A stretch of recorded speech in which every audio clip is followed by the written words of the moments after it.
Ah, hello. Many hobs. Right. First time streaming on for this. Hello guys, how you doing? Is this where the guns are at? That is the plan. That is the plan indeed. So, hi guys, welcome. Today we're going to be looking at some builds. If you guys can hear me, please let me know in the chat, just so I don't get too paranoid about everything. I can see videos coming through, so that should be fine. But if you guys can hear me, let me know.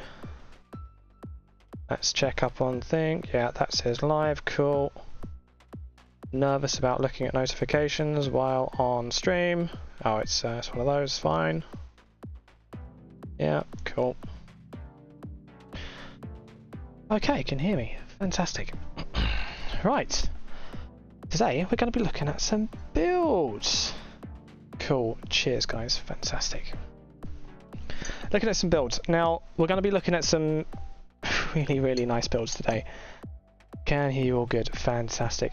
If you guys do have any kind of volume issues with music volume versus me volume, any kind of stuff like that, just let me know and we'll have a look.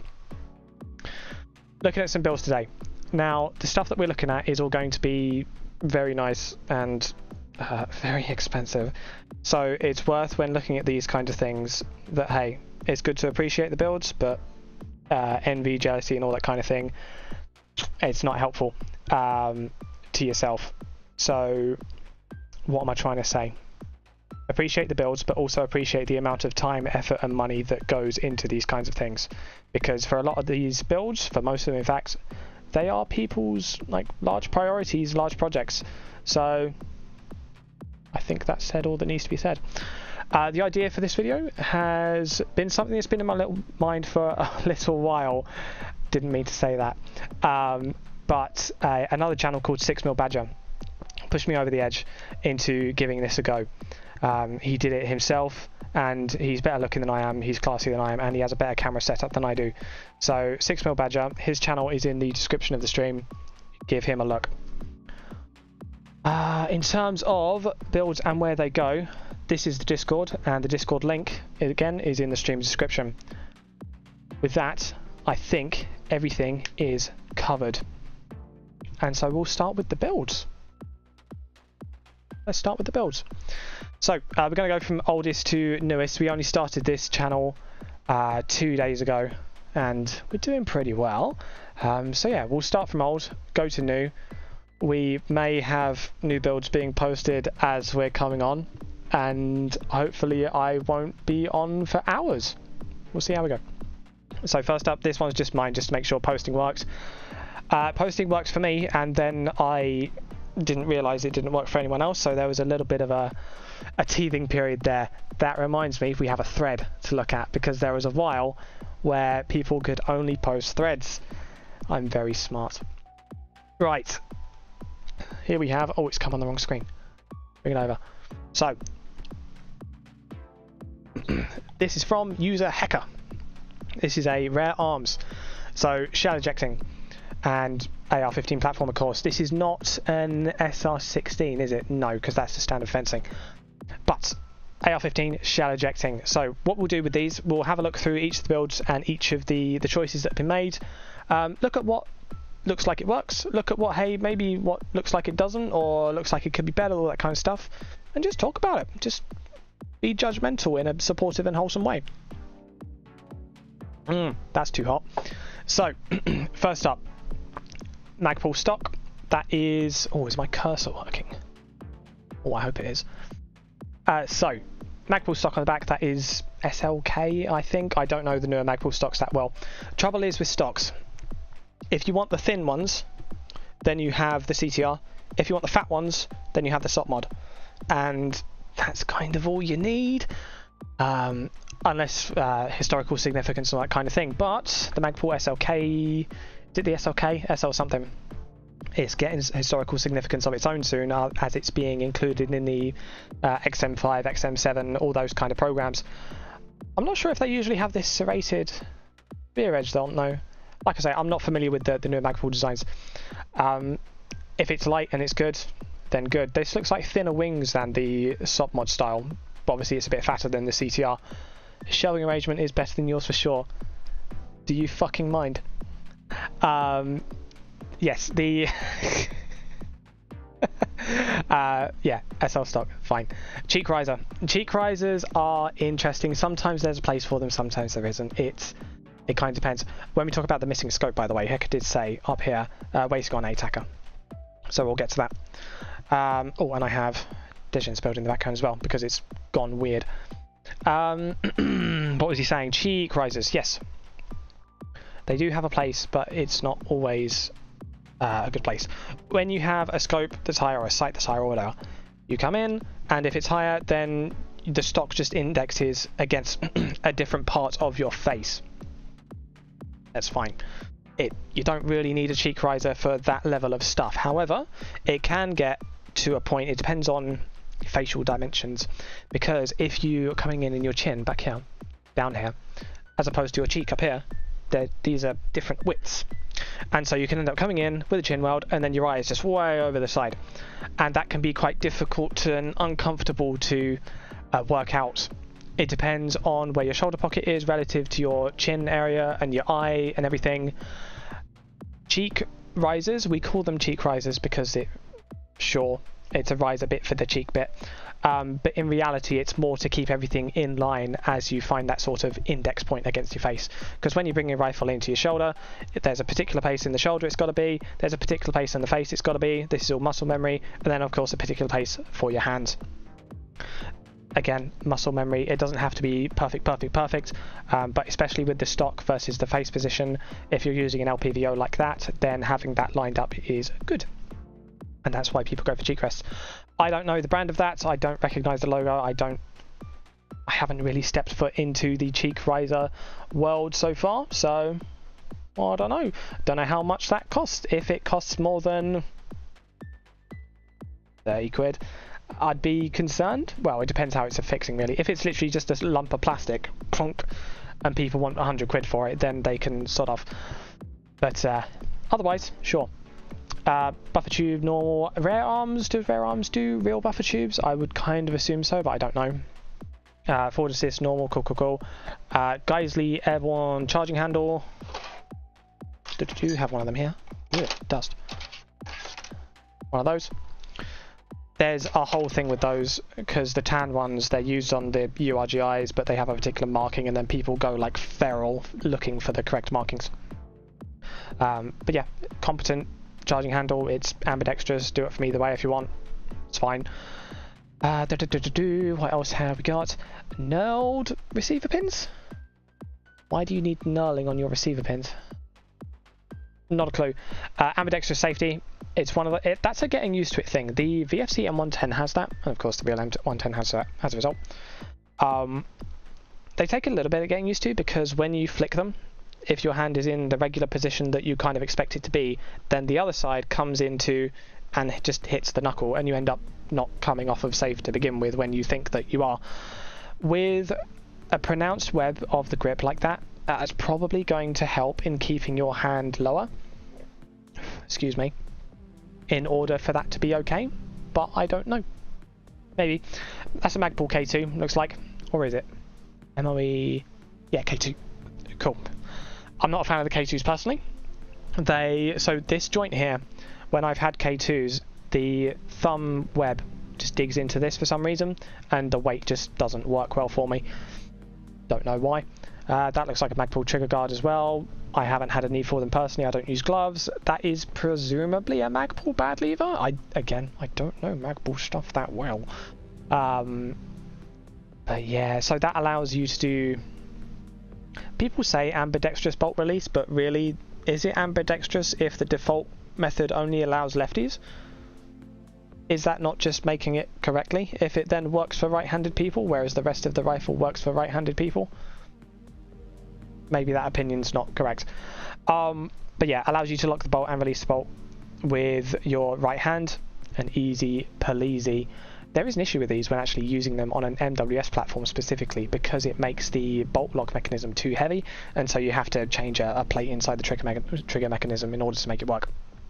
Anyway, that is not one of these. This is Rare Arms.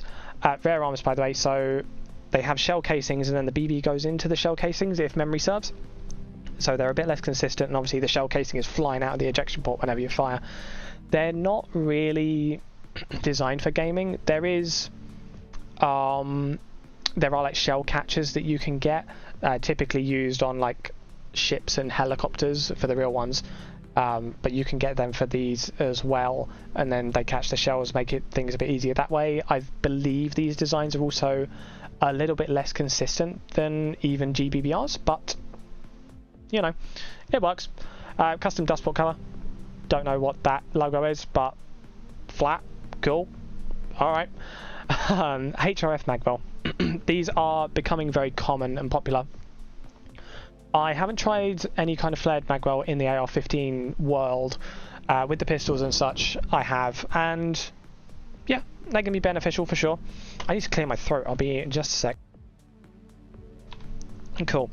Or has that actually worked? Does that actually work? Hey, cool. Yeah, I haven't tried them yet. Forward control, dust cover. Forward controls. That name sounds familiar. Is that one of those ex-JTAC type groups that's like ex-veteran, no, not ex-veteran owned, veteran-owned tactical apparel company, all that kind of thing, maybe? Sounds familiar. I may be getting mixed up with Forward Observations, though.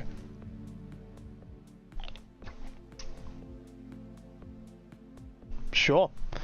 Yeah, I don't know those companies very well. But yeah, magwell. Yeah. Magazine short mag in this one. We'll cover why I think that's a little bit odd later. Funny thing with these, so I don't believe these do. Well, they won't do. They don't have a reciprocating nozzle return. Well, they don't have a reciprocating nozzle in the same way that gas blowback rifles do. Kinda, but for gun parts, not nylon. Fair. Okie doke. There is a bit of stream like latency, by the way, so I apologize. I'm seeing things as they come in, but there is a bit of delay. Yes, bolt. They don't have a reciprocating nozzle in the bolt. So as a result, these holes can actually be holes. This is me being really kind of particular, but the holes can actually be holes. Woo! People have drilled holes in these in like MWS bolts and such, and they're like, yeah, it's fine. It's not fine. Don't do that. Don't do that. Short mag, we'll talk about that later. Unity scope mount, I assume this is a genuine one because it looks pretty proper, and frankly so does the rest of the gun. That is probably like a 1.9 or something. That's a bit higher than usual. I don't know Unity scope mounts. I mean, it looks junky, which looks heavy, but I doubt that it actually is. Probably fine. 30mm, 34mm, whatever. I don't know what size the ATACR is. The ATACR is a very, very expensive scope.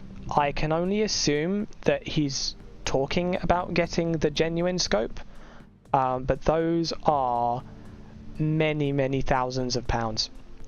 Like a lot of money. It's bad, dude. But hey, if you're in the collecting world and that's what you want and that's your priority, fair play to you. Geisley Mark 16 handguard. This is a grey one. Is it a grey one or is it a black one? It looks grey. Yeah, I'm going to say that's grey. So, Geisley Mark 16 handguard, commonly known for being used on the Mark 16, not the Mark 16, on the URGI, Upper Received Group Improved, the latest US M4 thing. Competent handguard for sure. There's no denying that at all. Oh, and it's lined up nicely as well. Oh, no gap. That's, oof. It's okay to have a gap, but that's nice. I'm just saying. There's currently a bit of faffery in the clone world at the moment with these kind of handguards, all because of this flipping hole here. So people, right, the Mark 16 handguard comes out and it's put on the URGI. Okay, cool. The cloner world, they go, oh, it's on the URGI. I want to make one of those. I'll get one of those handguards. Cool. Everything is good so far. Everyone is happy. Geisley, the company that makes this handguard, at some point goes, oh, okay, well, this design of this QD socket here, so QD socket for sling mounting. Do I have a QD? I do. So these little things here, they go into a plop, and then the sling is around there, and it's just QD, quick detach. Plop. They're actually, I'm not too much a fan of those, but they do the job. Anyway, they look at these ports and go, it's not really as strong as it could be. Let's put like, I think it's a steel insert in there, and then put the QD in that instead. They didn't tell anyone about this, and they don't sell that as a separate version, so people got mad when they were buying these Mark 16 rails and finding them having this steel insert in this, and it looks different. It's wrong. It's not historically accurate. Oh, it's terrible. Those rails with the inserts are now being issued to US military as well, so people are starting to calm down a bit, but oh boy, the cloner drama was real with those flipping QD sockets. Right, next. Oh, M-Lock. M-Lock can be good, M-Lock can be bad. It kind of depends what you're putting on it. Generally the issue, I've actually spoken about this before on a video. If you have an M-Lock, let's say this is an M-Lock screw, you put in the screw, you tighten it. Okay, cool, happy. So you tighten it and it goes there and it locks at that position due to the design of the screws a bit strange, and then tighten, cool. If that then undoes, if it loses tension because of not being thread locked, and maybe you can't thread lock it because the screw's made out of cheese or anything like that, then this comes out over time, turns, and then it just falls off. How many gun videos have you seen? Be honest. How many gun videos have you seen with M-Lock where you just see a torch flying off? Just, oh, I've seen so many like that. And it's because of that design of M-Lock. No, it's because of that design of M-Lock attachments having that nature of, it's only got to untighten by a quarter in order to come undone. And it's problematic. There is new M-Lock stuff coming out that is better for that, with like little pincers, claws, whatever, that appears to work better. But with M-Lock will be universally better when it sorts out the attachment style stuff. I don't really believe that we're there. M-Lock. Next, this fabricy, elasticy stuff. It does the job of cable management.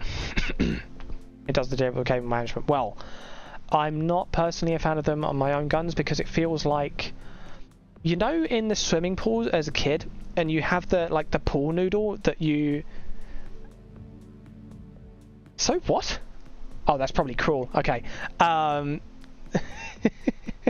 Yes, exactly. Bill Geisley, why did you make my rail better? That's not what I wanted. But thankfully, these with the QD inserts, the steel inserts, they are being issued to US military, and so the cloners are like, oh, we're okay, we're safe, we're still kosher, it's fine. The elastic fabric stuff, if you're in a swimming pool and the kids have the pool noodles, those feel like the pool noodles to me if I'm trying to grip a gun like that, and I can't get that out of my head, and so it just feels weird to me. I can still aim just fine, I can still use it just fine, it's just not a fan. Right, pressure pad. I assume this is 2 pressure pads in one housing, so we've got our hex point here. It'll just be a screw, but that's only one QD, one pressure point mount. It doesn't look like 2 pressure points, but we have 2 leads going into it. I don't know what's going on there. Also, this Surefire lead doesn't look like what it, it doesn't usually have that, unless it does. We've got a couple of other people with Surefires, genuine Surefires. Again, the builds that we're looking at today are a bit spicy. So we'll have a look at the leads on those and see if they match up, because maybe there is a Surefire pressure pad just glommed onto the side of the M-Lock here. But this one, yeah, pressure pad, it's low profile. If you're into that, then that's cool. Yeah, I mean, the M-Lock handguard, especially this Mark 16 type stuff, it's very thin, it's very sleek. So having a low profile pressure pad like that, yeah, fair play. Deval, Surefire M600 something? I don't know my precise Surefire models, I'm sorry, I'm not enough of a nerd. And that's like a IR filter probably. Presumably not a genuine deval, but the guy is spending like £8,000 or whatever it is on a ATACR scope. So we can hope it's not a genuine deval for the guy's sanity, but maybe.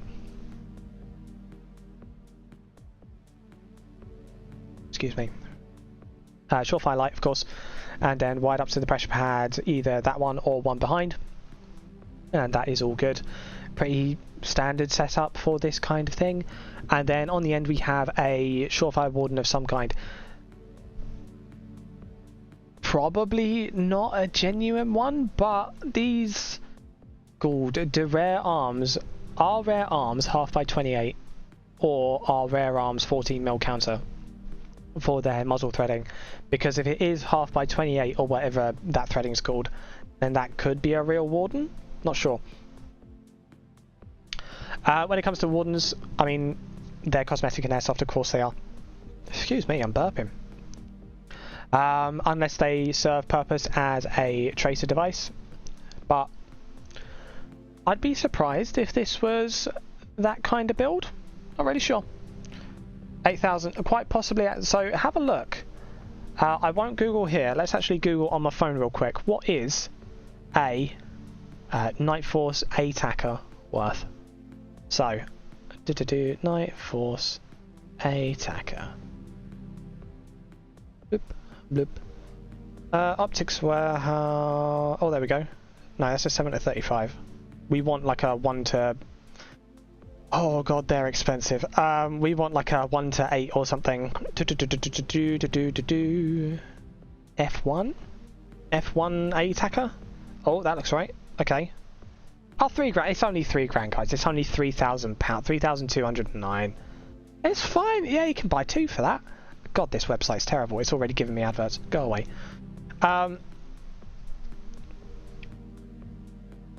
Yeah, so... yeah, expensive scope. Possibly expensive surefire. I mean, it will be expensive, and it's cosmetic anyway. So that's... Hey, you make your choice on your build. That's all good. The Warden is regarded not as a sound suppressor, but as like a flash suppressor.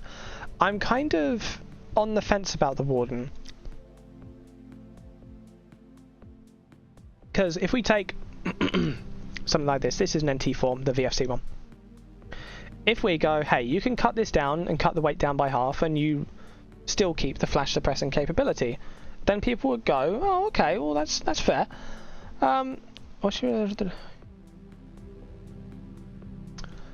Oh, I believe I have an answer to that. Bridges. I assume that's Bridges behind that account. I'll have a think about that in a sec. If we half the size of this and say, hey, you lose the sound suppression capability, but you keep the flash suppression capability, people go, okay, alright, fair. But then if you have something that's half of that and go, hey, if we just double the length of this, you can suppress sound as well as flash, then people will go, and they'll think it's the best thing since sliced bread. That's what makes me think that the Warden is maybe... blast deflector, redirects the pressure... Redirects the pressure wave forward. Now, does that work alongside a compensator then? One of Surefire's like more aggressive designs, I wonder.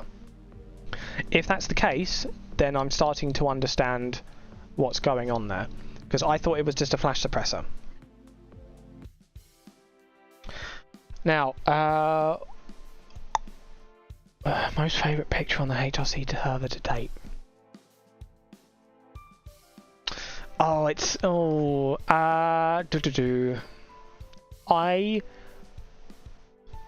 The one that comes to mind is Catgut's picture, of course Catgut's picture, of his Saiga with the Cobra on it. And it had the triangle stock, I believe. So triangle stock, Saiga 12K with a Cobra. And it was clean, it was simple. Nothing, you know, no crazy effects or anything like that. It was just... hit the spot.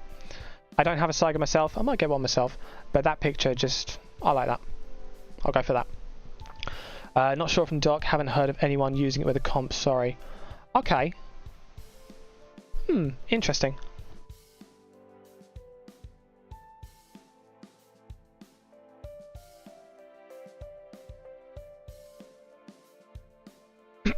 Excuse me. Good tea.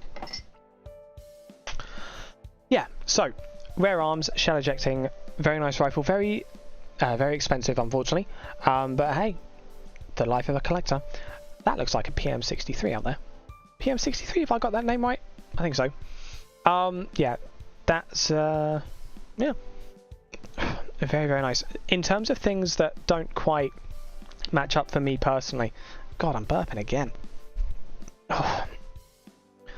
A rifle like this, LPVO, short mag, it starts to imply something along the sort of marksmanship nature, but your front end implies a more kind of assaulter nature.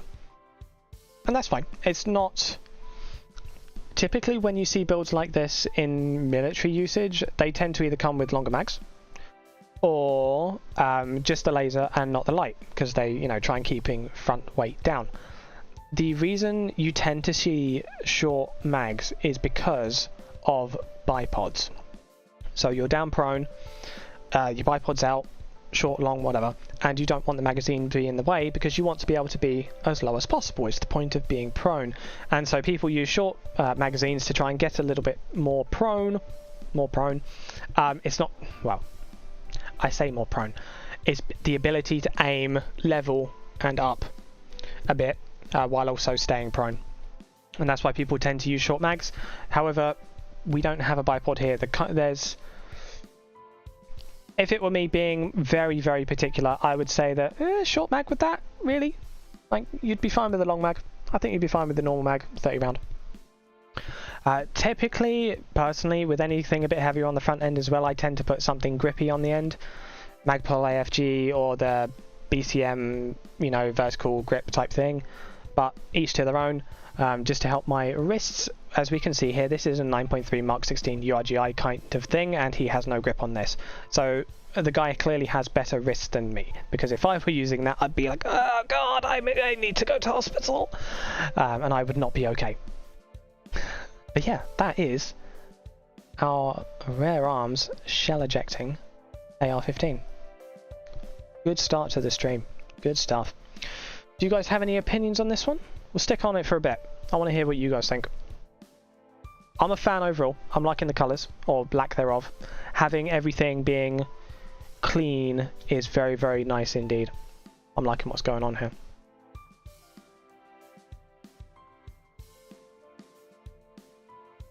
It is unfortunate, however, that when he puts a scope on it, it will quadruple the cost of the thing. Oh. Yeah, good stuff. Good first build. Right, let's look at our next one. So this will be build... spoilers! At first glance, that looked like a pretty cool 1911. Right, M4, Degen. Deshen? Probably not Deshen. That sounds horrific. At the eyesight seems...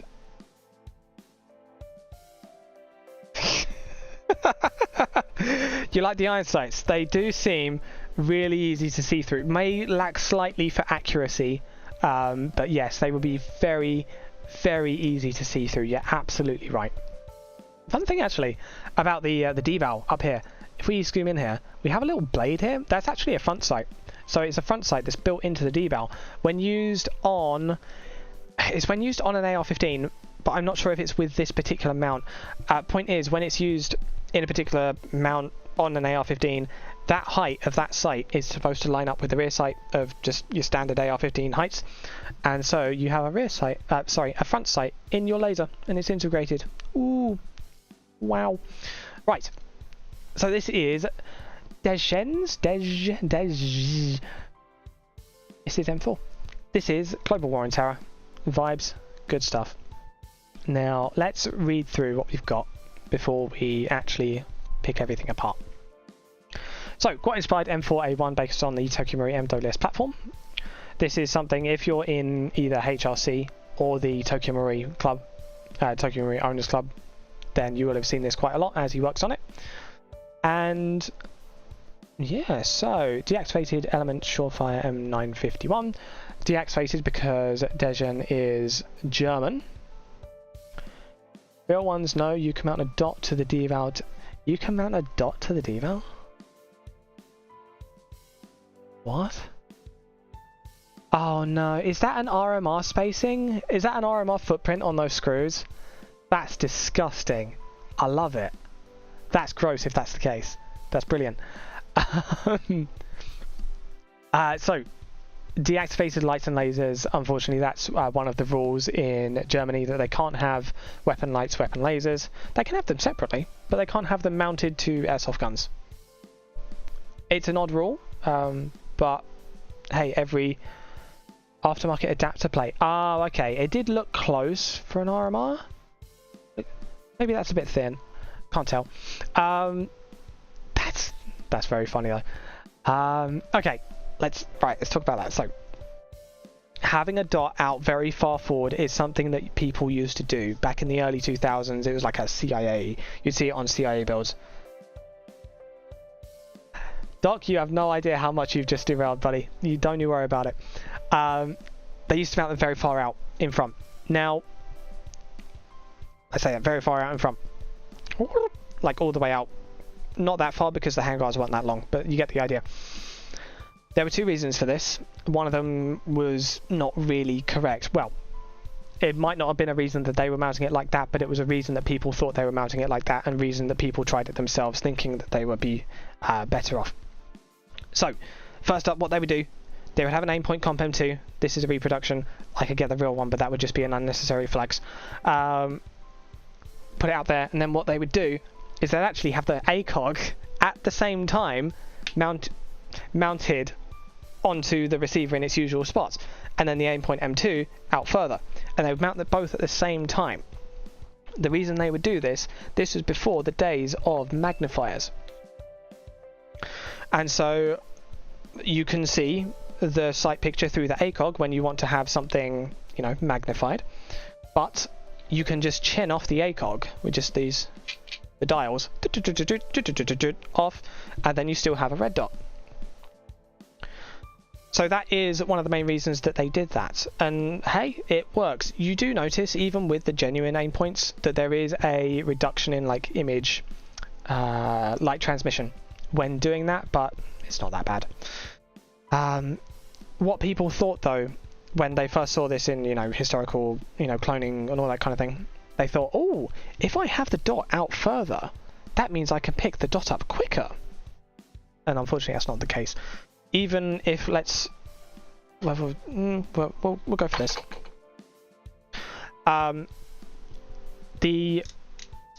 You're not going to pick the dot up any quicker if you're further out, because the space in which the dot can be picked up is directly the smallest part of the tube.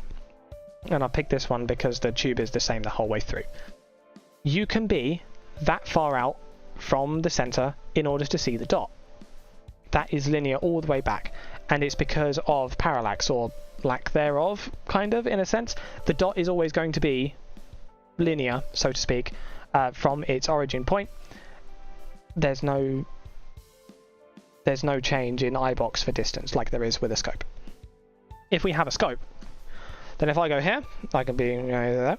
If I have it really far away, I'm not going to put it through my own screen, but the eye box widens slightly, and so it's different for there. But with the dot, the space in which you can get the dot is the same regardless of how far forward you've mounted it on the gun. So, a dot on a deval is funny, not really beneficial though. Right, back to this. So, lights deactivated. That is Soma Gear Pec 2. Element Gear, do they call it? Element Surefire M51 and 951. Sorry. So we'll just get rid of that one. Genuine Knight's Armament Broom Handle Vertical Grip. Oh, I'm not actually sure how pricey these are. I have the Tokyo Marui one. It's fine. Costs 15 quid, and it mounts the same way. And it mounts to the same level of stiffness, and it's fine. If you were to put this and that side by side, you would see a difference in plastic composition for sure, and presumably the one that costs a lot more, that one, would come off as better, but this, it does the job. So yeah, I do wonder how much that cost. I don't know, because it might be one of those situations where buying one of these surplus is actually not that expensive. Don't know. Genuine aim point comp M4S. Now these are very expensive sight. but there is an issue with the reproductions, and this is where we get into sort of cloner and player territory. If you want to be a cloner, impressionist, cosplayer, or whatever your flavor of stuff is, and you don't need the function from them, then using a reproduction is totally fine, genuinely. If we use this, M2 for example, this is from Holy Warrior. Totally fine. You know, it fits the bill for appearance. It's even got the markings on it there. That's a 10 through the 8 mark, so this is the markings of a civilian Comp M2, but that's fine. I don't think anyone's going to care. And yeah, it does the job. However, when you actually turn it on, and then actually let's do it. So we'll turn it on. Good start. I don't see the dot at the moment. Hey, now I do. There's the crux of your issue with aim point. So these kinds of aim point reproductions, there is an issue in this battery cap arrangement kind of thing. I don't understand what the problem is, but knocks and such are very consequential to whether it works or not. And of course, if you're using that on a gas blowback rifle, it's getting knocks every time. I've had times using my Black Hawk Down 723, 733, the Black Hawk Down rifle, where I fire the dots off, I fire the dots on, I fire the dots off, I fire the dots. So I ended up buying the genuine ones of these because these are not very good. And unfortunately, so that's the case with the Aimpoint Comp M2. It's also the case with Aimpoint Comp M4 reproductions. They both have that issue with this battery cap or whatever's going on in there. Like I say, impacts make a big difference to whether it works or not, and it's not large impacts. So buying a genuine Aimpoint Comp M4 or the S, if you want to live the Kona life and you also want the sight to work, unfortunately I would generally have to recommend buying the genuine ones if you're talking about specifically the Comp M2 or the Comp M4 or the Comp M4S.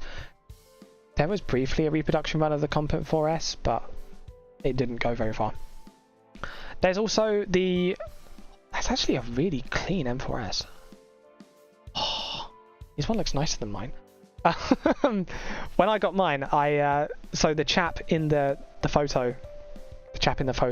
chap on the place I got it from, I guess I can't say where I got it from, showed the photos of one that looked really nice and then a crappy one in the background, and then he gave me the crappy one in the background, but it's fine.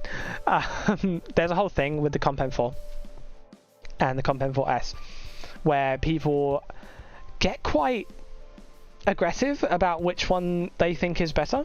So historically speaking, this is a Comp M4 and that's a Comp M4S. The only difference between the two is this battery compartment. Am I in frame?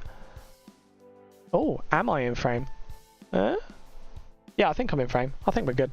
The battery compartment is low instead of high. Wow. When this was in use, I don't care. When this was in use by people, they put it out and they said, oh, you know, it's good, but this battery, oh, you mean it's killing our peripheral vision. You know, we're dying because of this. We can't deal with it, dude. Please fix it. And so they move it lower. To be clear, if we look at the Aimpoint Comp M2, not only does it have the battery compartment in the same place, but it also has these massive scope caps. And so people didn't complain about this, because if they did, then the Comp M4 wouldn't have been like this. We obviously know they were capable of mounting it low, but they didn't because there weren't any complaints. And the Comp M3 that's in between, this like this, also has the battery compartment up there, and also has the coat, and also has the scope caps. But it's the Comp M3, so nobody cares. Yeah. Suddenly people started caring. Johnny? Oh yeah, absolutely. See, that's the thing. Mr. Taliban, Terry Taliban, he's in the battery blind spot, dude. He knows the angles. He's all about the geometry. Grew up in a cave, but he knows all the geometry. Yeah, suddenly people started really caring about peripheral vision for that specific spot. If you're aiming with both eyes anyway, you can look through the housing, and it's you get the ghosting effect of the housing not being quite there because your brain is using the other eye for that particular bit, and your brain works it all out naturally anyway. It doesn't matter. It doesn't matter at all. But use whichever one you want. It's totally fine. So this is the Aimpoint Comp M4S that Dejan has gone with the QRP3 riser as well. I think that is. I don't know my QRPs. Yeah, it's a competent dot for sure. The interesting thing is with this, when you look through it, there is a slight tint with Aimpoint. M4 and M2 are the only examples that I have to try. So I just wanted to whinge. It does sound a bit like they just wanted a whinge, didn't it?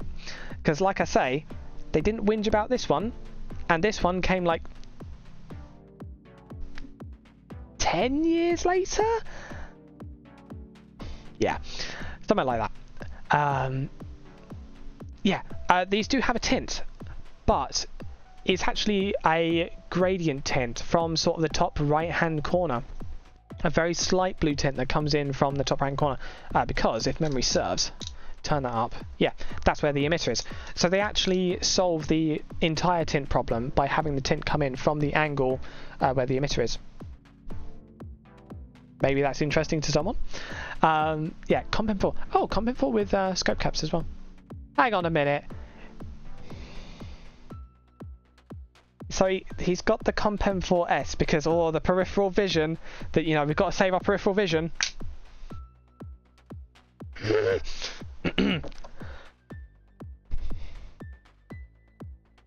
Okay, we're not going to talk about the peripheral vision issue anymore, are we, for this particular one? Let's move on to the rear sight.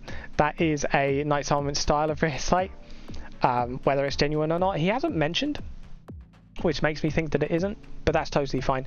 The Airsoft rear sights are very much a mixed bag. Sometimes they are totally fine, sometimes they are really not. Sometimes you never use them anyway, so it's all good. Yeah, VFC Car 15 stock. I would be interested. I haven't seen you in chat, Dejan, so I'm not sure if you're about.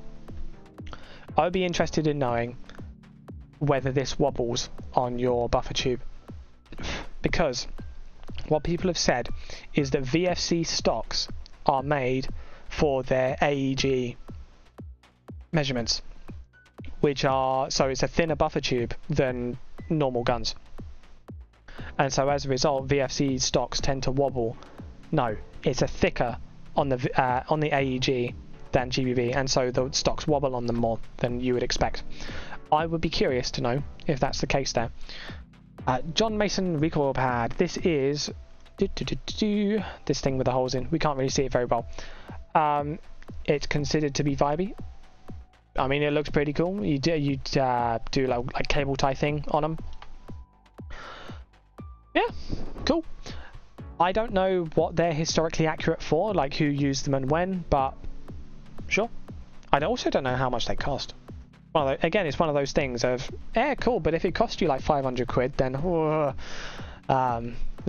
Savota medium sling finish, I guess. I think I had a look at these guys earlier because I half remembered the brand. Without seeing how the sling works, I can't say much about the sling. I can say that it's padded. Sure. Held on and tidied up with a rubber band. No issue there, standard stuff. The rubber band is on the wrong side of the lever point, which is this nub in here, but if the lever point is actually not a problem at all, okay, let's cover why I'm saying that's wrong.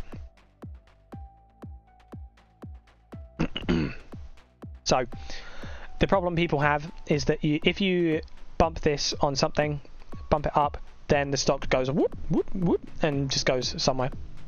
So what people would do, put a rubber band around this side of this leverage point, and then it takes a more conscious amount of force to do that.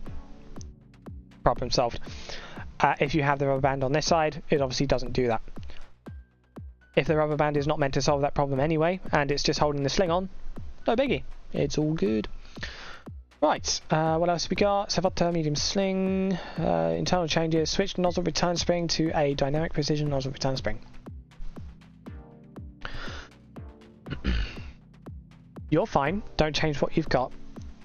In future, for people that are doing the MWS route, I've noticed that people really tend to like this dynamic precision nozzle return spring, while also being given the advice that they should expect it to break, and then when it breaks, open it up again and just use some pliers to bend the end into a new end, and then it will last. You should stick with what you've got and do that as usual. That's totally fine. There's no reason really to change what you've got now that you've got it. Like I say though, if you are, what am I trying to say? If you're starting from zero, or if anyone's starting from zero with an MWS and looking at getting a nozzle return spring for that preventative maintenance, because the original nozzle return spring is known to be a bit unreliable on higher pressure gas, consider a brand of nozzle return spring that you don't expect to break. Maybe. It's worth a shot. Nowadays there are more brands that do this, and those brands are not expected to break, whereas people still do expect these to break, I think. Or maybe they don't break anymore. I don't know. Planned. Changing hop-up unit. If that's the hop chamber, then there's no need for that. If it's the hop rubber, there's no need for that.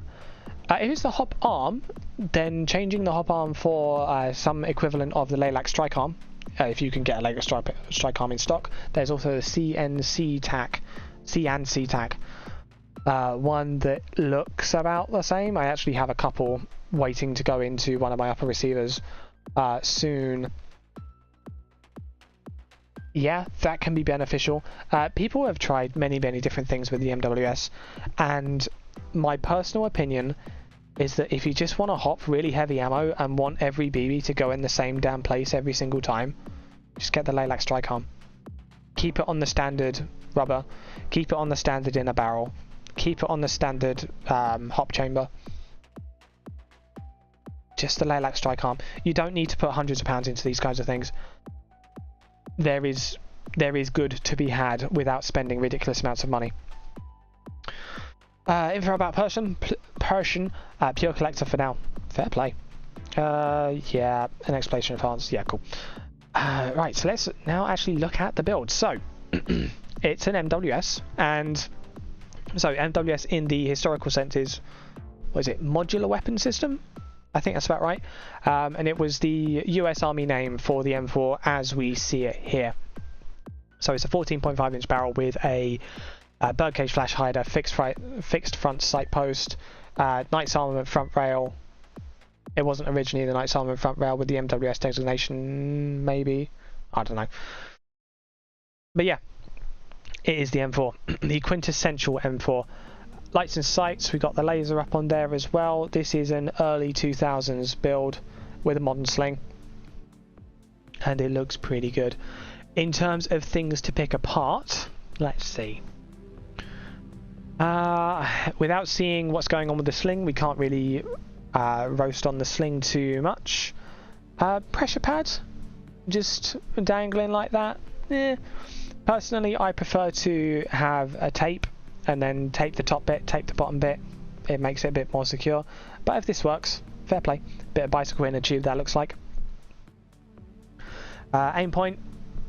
Yep, it's a good choice to sight, and it's a good placement to sight. No harm done there. And of course the rear sight pops up, and that is at a good sight to see through to here. You can see that over the PEC too. Stock choice. It's, yeah, I mean, it's historically accurate. The recoil pad type thing is not going to be perfectly secure compared to something like a SOP-mod stock or a CTR, but hey, it's, if you're going for the historical vibes, then these are the sacrifices that you make. Excuse me. Standard charging handle, standard forward assist, bolt looks standard, dust cover looks standard, cool. Grip is standard, good. Is this a Carolina Laser Works? UID. It looks like it. I think that is.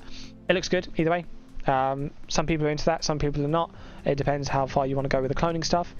America flag. Yeah, not for me personally, but you do you. And oh, we got the tape as well, the coloured tape. Calm down, chill. It is an accent of colour. It looks alright. It does look pretty cool. Probably not something I'd go for myself, really. I don't know. With tape like that for grip on a mag,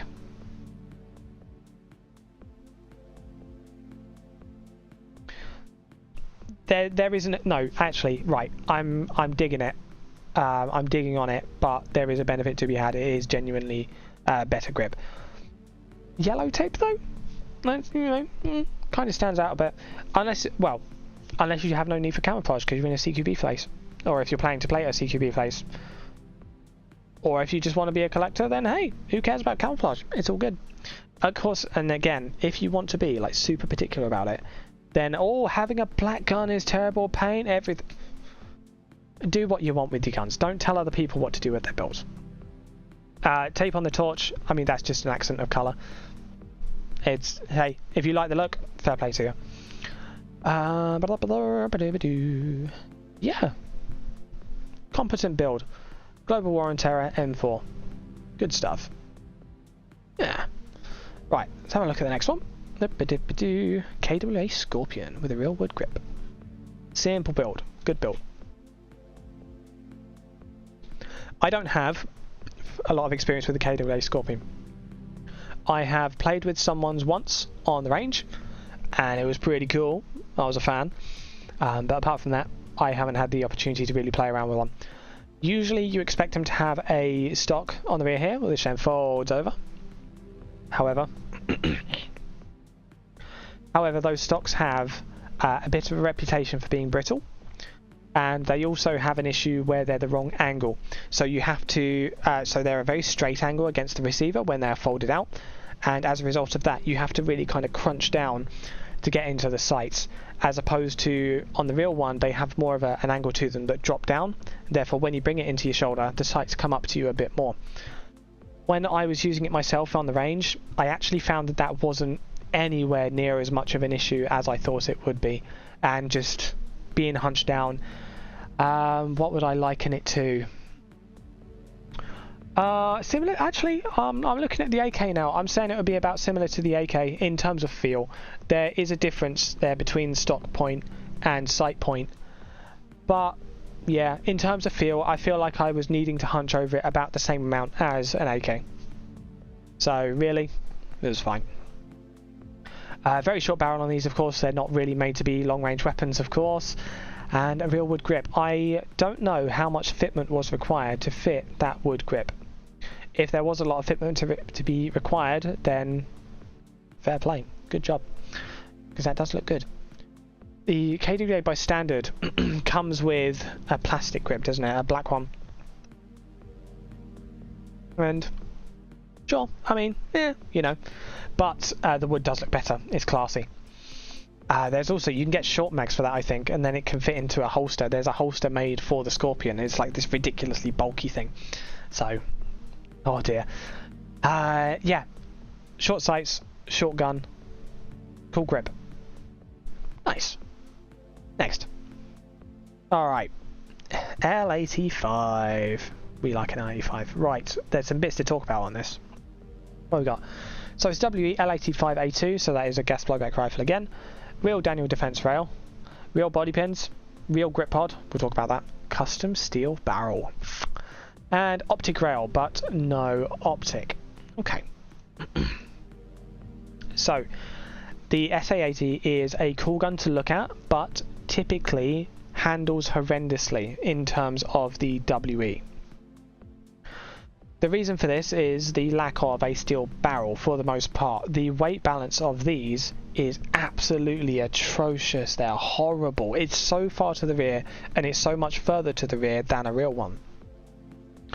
So when you get British people, okay, when you think about it, and the audience for a British service rifle is going to be mainly British people, but most British people that are buying this a fair chunk of them have used the real one because school curriculum and all that kind of thing is all part of that, or rather it can be if you opt into that and if you're in a location to be able to do so. So much of the UK population has a bit of experience on these, so then when they get the Airsoft version they go, oh, that feels so weird, and so it's not good. There are a few ways of balancing out this rifle. So for starters, taking weight away from the rear. I've had a look myself, I'm not seeing a point where you can take anything away from the rear. So that's out. So you've got to add weight to the front. Now, you can add your Daniel defense rail and then stick a laser on the end of that. Hey, that adds weight, cool, sorts out the balance. You can also do what's been done here and add a steel barrel. No one makes a steel barrel. You would have to have one custom made. No one makes one because when you think about it, it's a WE L85. Is it worth the aftermarket effort? Really? I'm inclined not to think so, and it seems that everyone else in the manufacturing sphere agrees, unfortunately. So, mass-produced WE L85 steel barrels are not a thing. But this one has one anyway, because it's been custom made. Pretty cool. That is also another way of fixing that problem.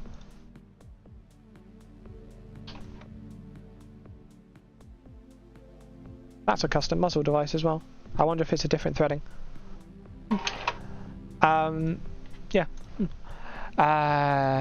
Yeah, so a few ways of solving the weight there in that regard. You can also stick a grenade launcher on it. There is the Ares AG80 that they call it. It's pretty cool, but it's pretty rare, and unfortunately it's pretty expensive. Did I turn this sight off? Yes. But if you can get hold of one of those, then hey, that is another method of adding weight to the front and sorting out the balance issue. Or, if you're feeling a bit spicy, you can build out a WE L86, which is the long version, with steel on the end and bipod and all that kind of thing. If you want to do that in a historically accurate sense, then you do also need to drill out part of the rear receiver, the lower receiver, for a rear grip. That's what I'm currently working out the process of at the moment for mine. The hole is drilled, the grip is on, but something's not right, and as a result the trigger mechanism isn't quite working correctly. When you have it in a certain fire mode, the bolt can't travel all the way to the rear. Don't know why. Still working on that. But yeah, converting to an L86 is a bit of a project, but it perfectly solves the weight issue because the weight is further out, and so you can have less weight overall.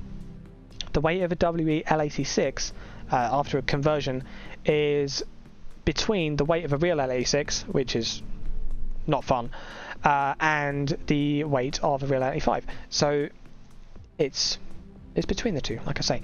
And because the weight is further out, it acts as a better point of leverage over the point of balance, and therefore it balances out the weapon very nicely. It's good. But that's not what this is. So, real Daniel defense rail. These tend to require optical. Yes, yeah.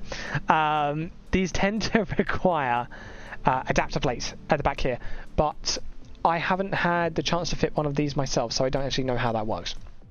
But yeah, Daniel defense.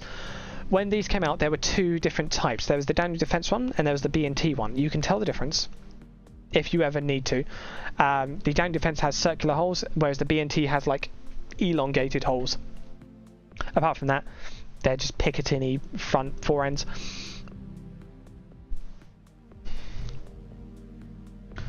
You okay. Right. This is where we get very particular again. Airsoft guns, even if they're gas guns, it's not gas in the same way as a real gun, and so there is actually no need for a gas tube. But when you notice it, it's always funny to me. It's just like, hey, you're missing half your gun, chap. Gas port of that, gas tube of that would typically look like this, and then it's got the like piston type thing. That's a custom piston as well, because usually they're black. Probably didn't fit in the handguard. There's all kind. You tend to get issues with that kind of thing just because when people are making either the gas tubes or the front handguards, they tend not to quite interface with each other and you get issues like that. No biggie. Excuse me. Ergo rail panels, they're on the real thing, so they put them on that. Fair. Grip pod. I'm a fan of the grip pod. It is a grip and it is a pod. It is, so people, the reason people don't like these is because they are a bit heavy and a bit bulky. In terms of bulkiness, sure, it's a slightly larger grip than standard, and it does come out from your hand a bit more. Not only in the fact that you can't get all the way up to the rail, if that's something you care about, nobody cares about that, but also there's a little bit sticking out at the end. Do you care about that, really? However, it is also like 250 grams, so if it's something that you're going to put out on the end of your gun, yeah, there's a bit of a weight concern, unless you're trying to sort out the balance of your L85. Putting a bit of weight on the end can be helpful there. In case you're not aware of what a grip pod is, it is a grip, but then it's got a button on the back of it, so when you're holding the rifle, you can press the button, and I'm going to do this slowly, and then there is a pod, a bipod, and then it just goes out like that, and then to put it back in, squish it, push it, bop it. Easy peasy. I'm a big fan of these, and I would use them more if it was historically accurate to do so on all the builds that I do. I like them. They're good. Is this receiver colour standard as well? Because mine is very much darker than this, whereas this looks proper. Don't know about that. That does look very, very nice, but it could just be the standard thing, and maybe the lighting's catching in a weird way. Don't know. Optic rail.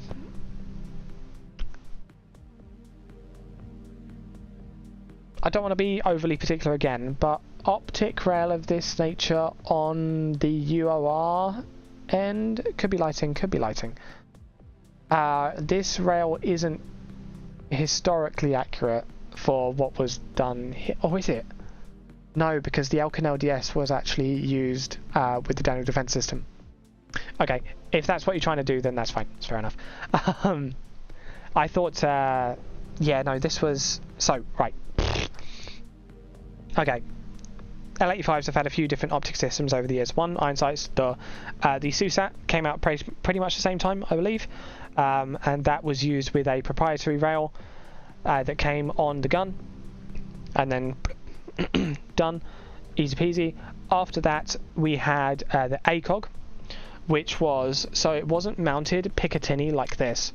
It was mounted on what they call a hornbill mount, and that mount went onto, I think it went onto the SUSAT system, the SUSAT rail that was originally there, and then poked the ACOG out further forward because the eye relief was a bit of an issue, and then does that way. Oh, the eye relief is a bit of an issue, by the way, not because ACOG eye relief needs to be really long, it doesn't, and not because SUSAT eye relief needs to be really short, it doesn't. The difference is that our mounting point here is a lot further forward here than it is on a SUSAT, and so you have a length difference there. That's all it is. So that's why that was done like that. And then after that we have the Elkin LDS. So it is an Elkin Spectre, but it is the Elkin OS 4 times rather than the Elkin DR 1 to 4. So it is a single roll Elkin Spectre that was then mounted on that, and then it's mounted on this like that. Cool. And I believe that's still in use to this day, the Elkin OS X4.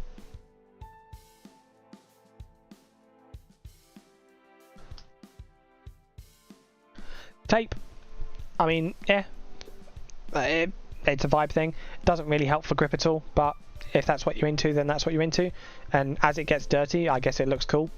Fair. Is your safety on? Yeah, custom little gas key, that's cool. Your bolt lock lever there, so I'm not sure if that's, yeah, by standard the WL85 bolt lock lever, this thing here, doesn't work. There is a mod you can get called the English Kiwi mod. It's just a 3D printed bit of plastic, and it makes this lock the bolt back as it is supposed to. It's cheap, and I would say it's worth a thought, but I actually saw the owner of this rifle actually sold it today. So they have no L85 anymore. Oh well. Real body pins. You don't need real body pins if it doesn't solve a problem. If memory serves, I believe from the particular user in the past, they had the problem and then the body pins solved it because the pins were like popping out. So yeah, fine. If it solves a problem, then that's all good. I don't know how much they cost though, I wonder. Oh, thing with this grip pod, by the way, that's actually not ideal. So because of the way the plastic is a bit rubberized, and so when you tighten it down, the force that you've put into tightening it is not equal to the force you put into undoing it. This is really annoying sometimes if you forget that these are a bit different to regular, because if you put it onto a rail and then clamp it down and then, you know, leave it for days, weeks, months, whatever, then it will kind of cure and settle into each other and bind up, and then getting it undone afterwards, it's not hand tight anymore. You will need pliers if you've really crunched it down. So yeah, that's something to think about with grip pods. If you ever do get one, don't over torque it when you're tightening it, because it will teach you a lesson. But yeah, WE-L85A2, cool gun, not complete because it's missing an optic, but yeah, it's cool. Next, VFC M16A2 DNA parts, reproduction ACOG, flashlight with reproduction surefire, barrel mounts, grip pod with rail attached to handguard vent holes, right, sling, AR-15A2 cheek riser, okie doke.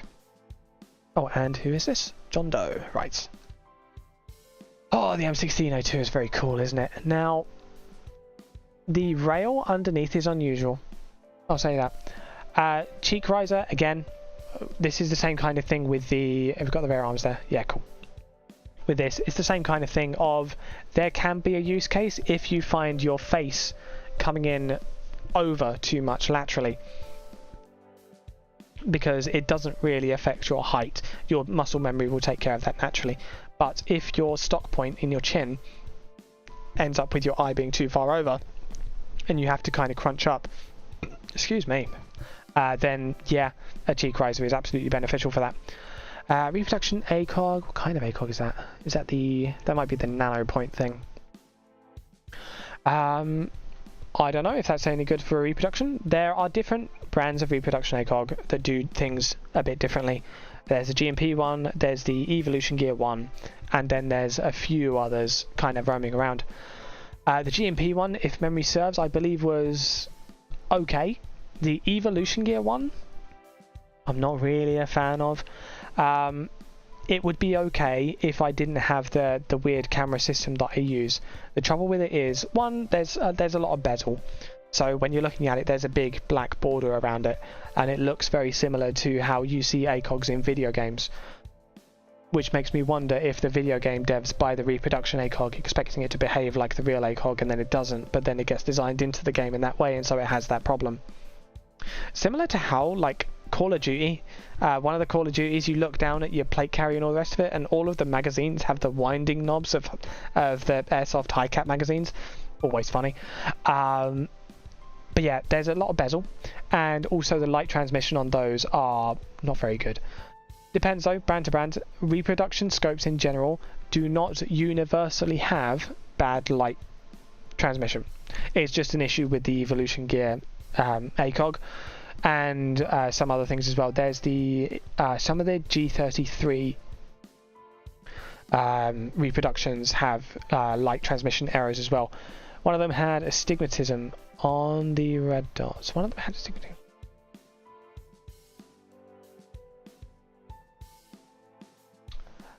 What kind of red dot do you mean, Minkle? And what kind of astigmatism do you mean? Because usually it's the people that have the astigmatism, not the red dots. One of them had astigmatism on the red dots. Don't know what you mean by that. Sorry, mate.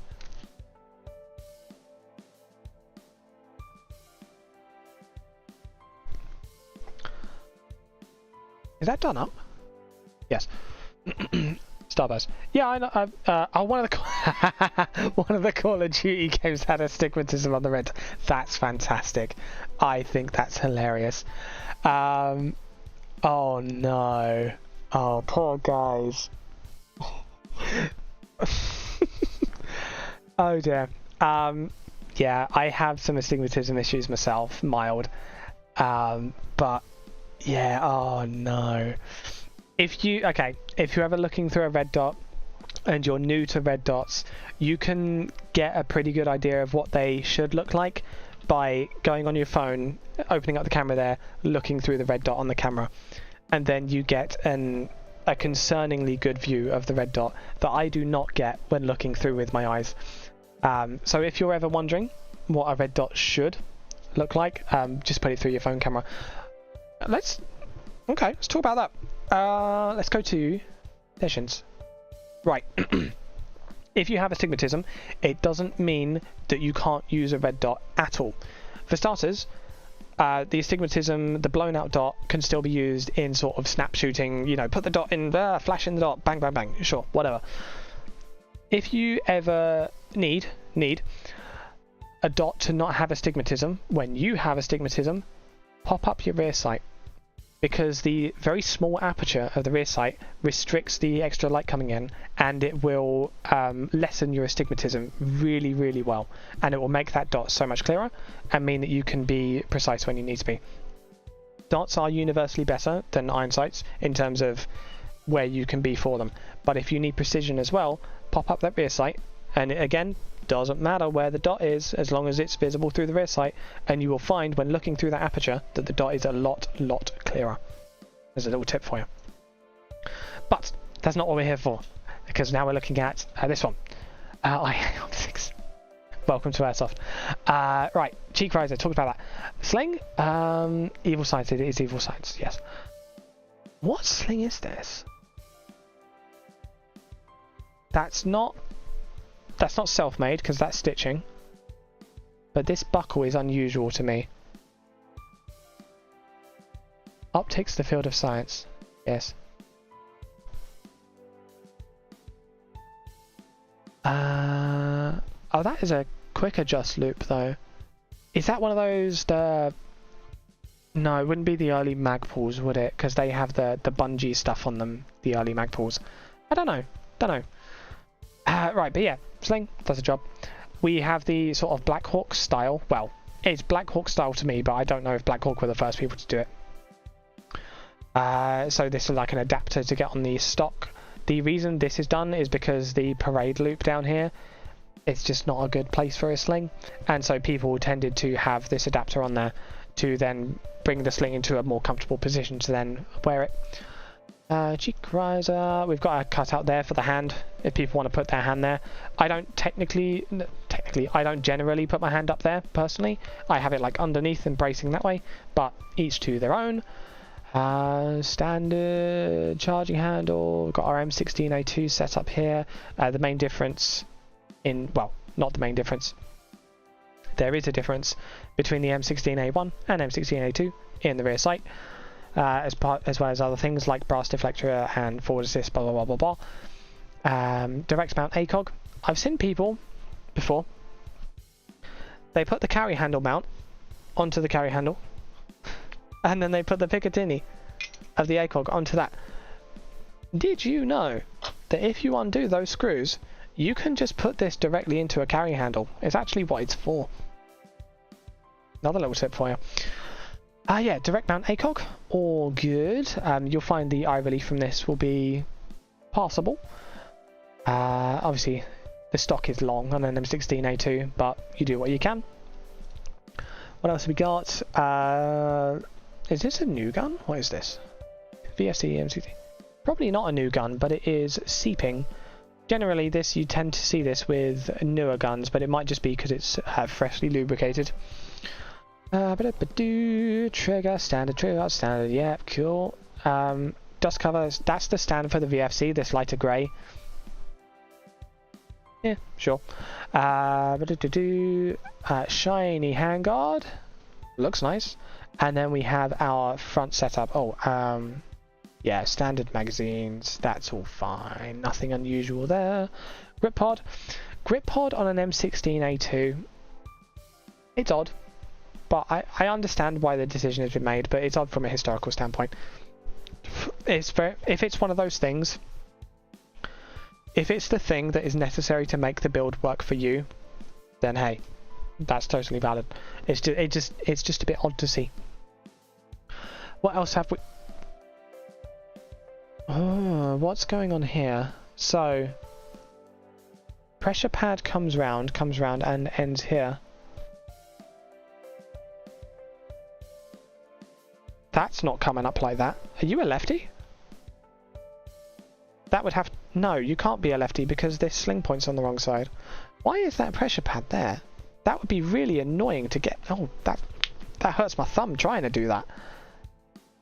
This is odd. It makes me wonder...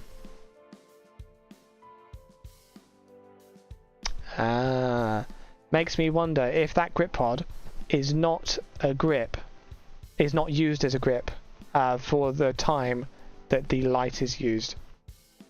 Maybe this is more of a redundancy or whatever, because that pressure pad is actually set up to be used in the normal M16A2 position. I was also wondering why this is a bit far out, but okay, if this is more of a bipod than a grip, then I'm starting to understand. Light gun up front, then we have 1-inch mount, the sling mount, yeah, the fact that the sling mount is still on the FSP, whatever. That is GG&G, I believe they call that, and then upper toppy thingy, yeah, okay. It's not the one that you kind of expect to see going around the barrel, but it does the job. Again, having that side profile of the sling mount is beneficial to having the rifle sit well against your body.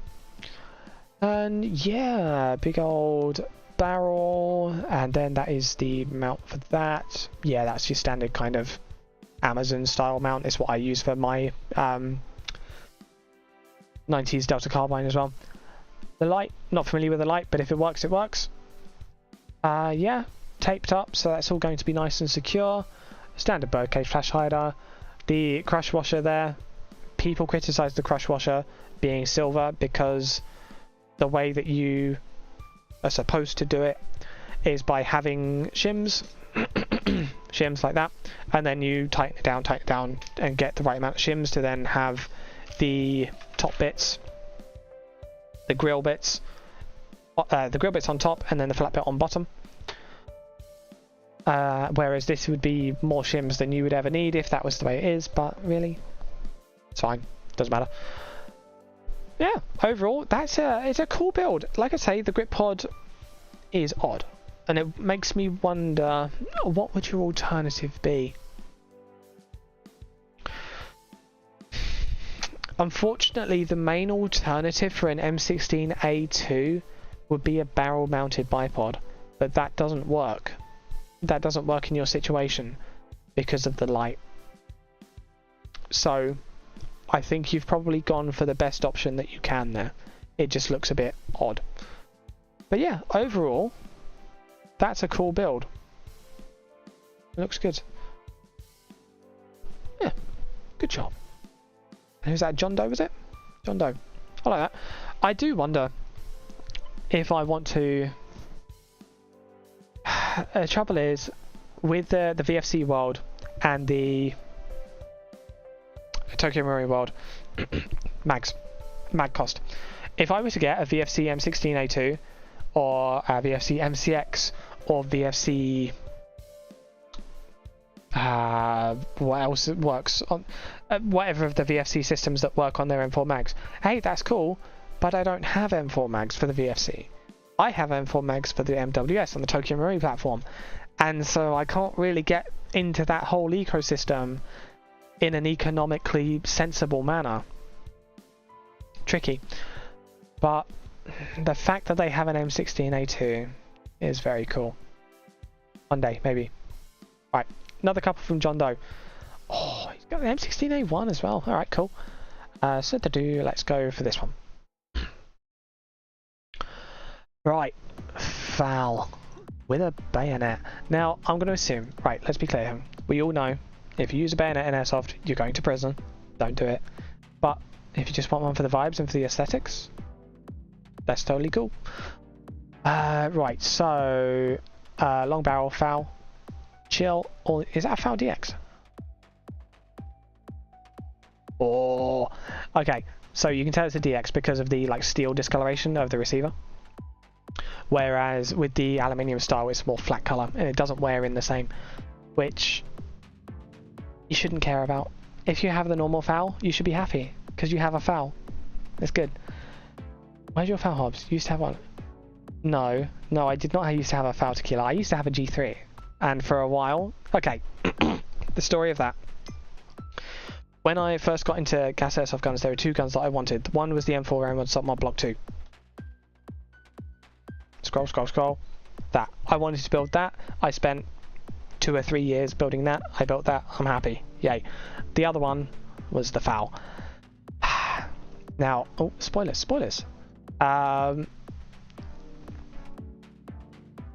Things happened. Life happened. I never got the FAL. I got the G3 instead, and I enjoyed the G3, but it did have issues for me in the cold. Hang on.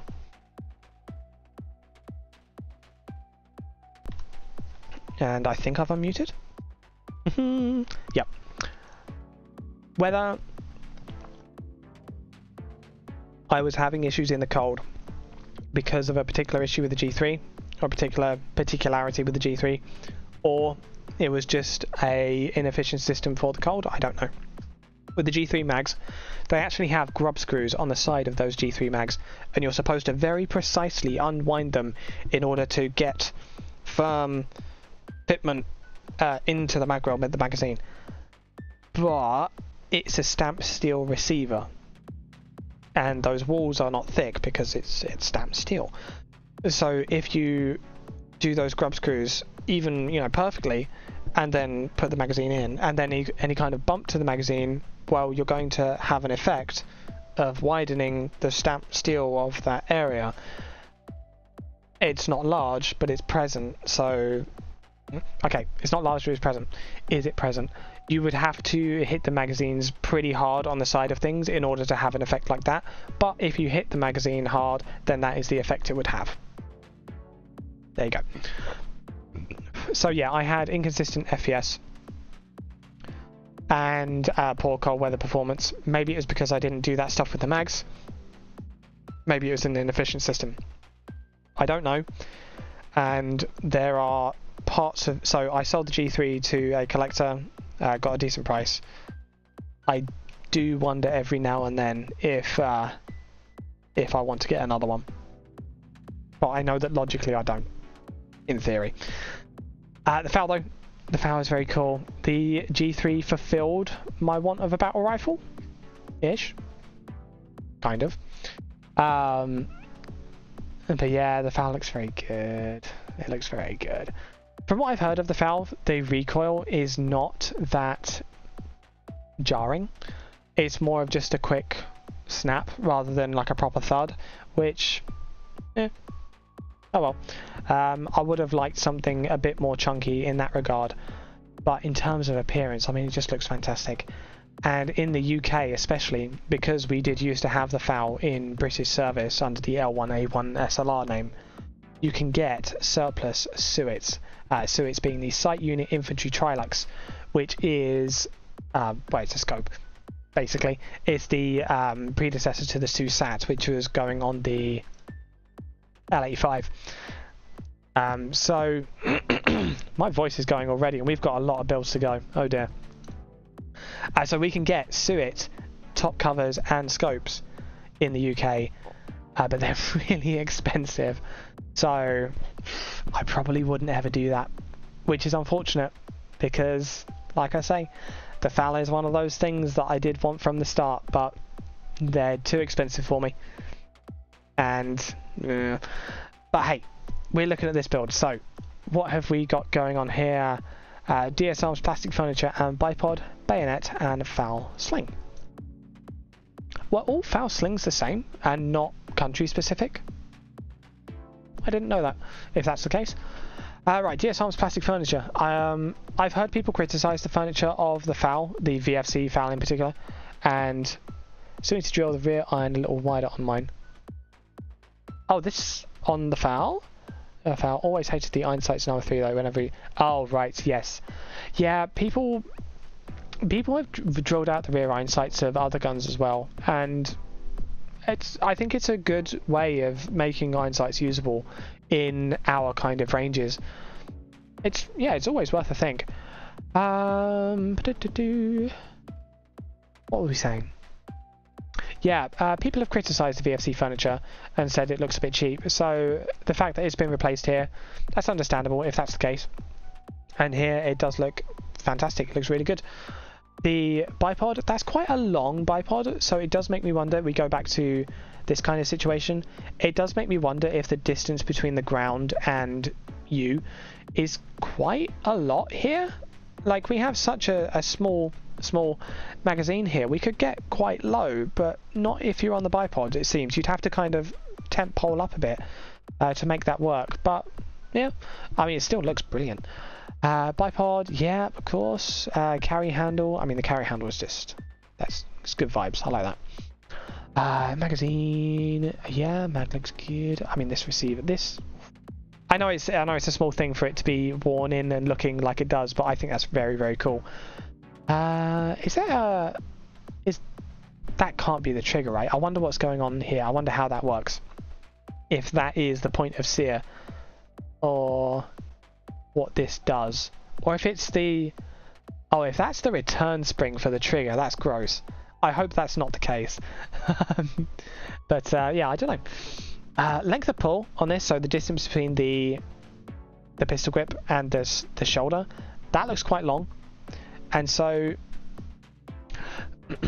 excuse me, that looks quite long to the point where I wonder if your hand position is actually over the legs of the bipod. That's the spring for the trigger reset. Oh no.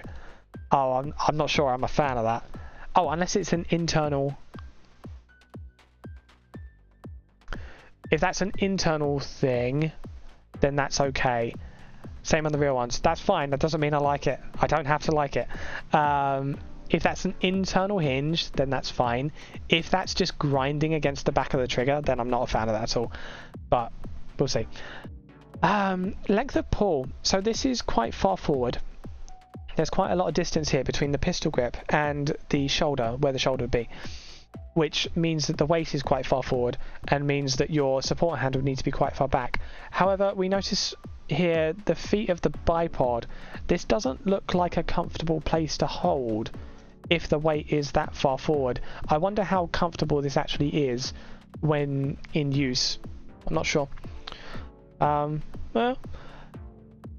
yeah. I also don't know, like, does the, well, okay, historical accuracy, yes, of course the stock has to be that size, for historical accuracy, totally valid. I wonder if shorter foul stocks are possible on the standard foul, or because I'm not sure how much of the mechanism actually goes back into the stock. It seems like the kind of system that could benefit from a shorter stock, but don't know. And also, again, it all goes back to historical accuracy. This is a historical gun. If you want to keep it historically accurate, totally valid. Also, really like angled pistol grip. So if you I've covered this before on another video, but to cover it again, the angle that you can have a pistol grip changes depending on how far out it is because of that wrist angle. So having it that far away from you means that sure, you can have a severe wrist angle, but in the modern day at least, we understand that severe wrist angle and locking those joints isn't necessarily as beneficial to accuracy as we initially thought. So sure, that could be less severe, and which would mean you could have the shorter stock and then everything starts to line up more. It's a historical build though, so it's totally fine the way it is. It's just one of those things where I get curious about the design of these things and how they work. But yeah, long length of pull, steel receiver, cool. Severe grip angle, yeah. Rear Einsight, I do wonder. So Minkle mentioned need to drill out your rear Einsight. I wonder how small this aperture actually is, because if it is as small as on the real ones that I've used, no, not used, just played with some real ones, not fired. These Einsight apertures are very small. They are peep sight peephole apertures, I think they call them. When looking through them with your eye, it's not as small as you think. There's some weird physics thing that goes on, and it makes the sight more usable than it looks, which is another issue where you come into video games where they model the aperture correctly because they haven't looked through them. They've just seen the reference pictures and go, oh, that's how small the rear of sight's supposed to be. Same size, very, very small. Yeah, same size as the real one then. Oh, that's a bit punishing for Airsoft, isn't it? Yes, very much understandable then why you'd want to draw that out. But yeah, people see the reference images and say, oh, that's really small. They make the really small one in game, and then you're looking through it in game. You don't have that same effect of whatever that kind of. It's almost like a fisheye effect when looking through it. It's very strange, but you don't get that in games, and therefore fouls in games are terrible unless the developers have common sense and widen that rear aperture. There's a few guns like that. Yeah, overall, the FAL is so cool. I don't know the historical use of the bipod on the handguard. Obviously my personal knowledge of it is just from the British side of things, where yes, there were some black plastic ones, yes, there were some wood ones. There was a bit of a mix between the two in terms of where and when. I'm not familiar with the bipod style myself, and with this length of pull, would you come that far back on the handguard that you're up against the bipod? That would be I work against gamers actually, and that's why it happens in games. Yeah, exactly. You know what's up. Yeah, I do wonder if that support hand would be against those bipod legs, and if so, how uncomfortable would that be? Otherwise, the FAL is so cool, and like I said, this is one of the guns that I was waiting for it to come out for years, and then it came out. I didn't have the money, and then things happened. Like, I had the money, but I mean, justifying 700 quid for something like this, it's so much money. And I mean, that's what I said at the beginning of the stream. Really, it's important to understand the value of these things and try and be financially responsible where you can. Tequila, don't say a word. Tequila knows my spending habits. I really try, but remaining financially responsible can be difficult sometimes. Yeah, I like the FAL. Oh, the DX was actually never made available in the UK, by the way. There has never been a run, an imported run of the DX in the UK. So that was also another one. There you go, Tequila didn't hear me. Tequila didn't hear me talking about being financially responsible. There you go, no one gonna say anything. You're damn right you weren't. Yeah, next. VFC FAL. VFC FAL. VFC M16A1. Sling. M203. Rear grenade launcher quadrant sight. Grenade launcher leaf sight. DNA steel bolt. Or barrel and FSB. Front sight block. Oh, that bolt looks strange. It looks like it's been blued. It's very odd. So, if that's been blued, and that barrel nut, that's a lie. I was mid-typing a message and blocking. Yeah, of course you were. This looks like it's been blued as well. This is the backside of the barrel nut. Maybe it's just the light. Oh, if it's a blue sky behind, and we have a blue sky reflection there. So yeah, okay. This probably isn't actually blued. It's just the reflection of the blue sky behind the camera. Fair enough. M16A1. So this goes back to, if we can compare the M16A2 to the M16A1. So we have a different teardrop of forward assist. If we go back here, then we see our forward assist is circular here.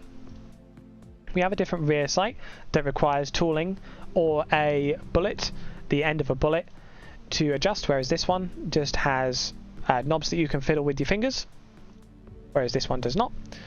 Where is the height adjustment for that is in the channel on the top of that, whereas the height adjustment for this is just this knob here, and you can twiddle them.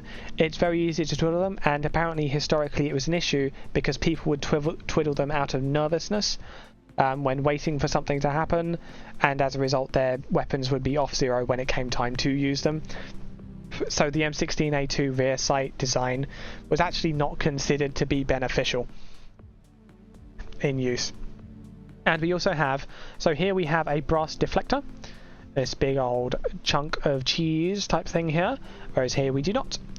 And then there's some other things between the A1 and A2 where you get a bit more particular, like this, what is this, the detent spring type thing, where you don't have that here, and there's reinforcement, it's a different profile, blah blah blah blah, all the kind of stuff. The stock is different as well, isn't it? I think this profile of the stock is different. Let's zoom out. Zoom out. That stock looks longer, but it could just be the angle. I vaguely recall hearing that something is different about the stock between the A1 and A2, but I don't know the specifics. Anyway, M16A1, so this is your sort of Vietnam vibe.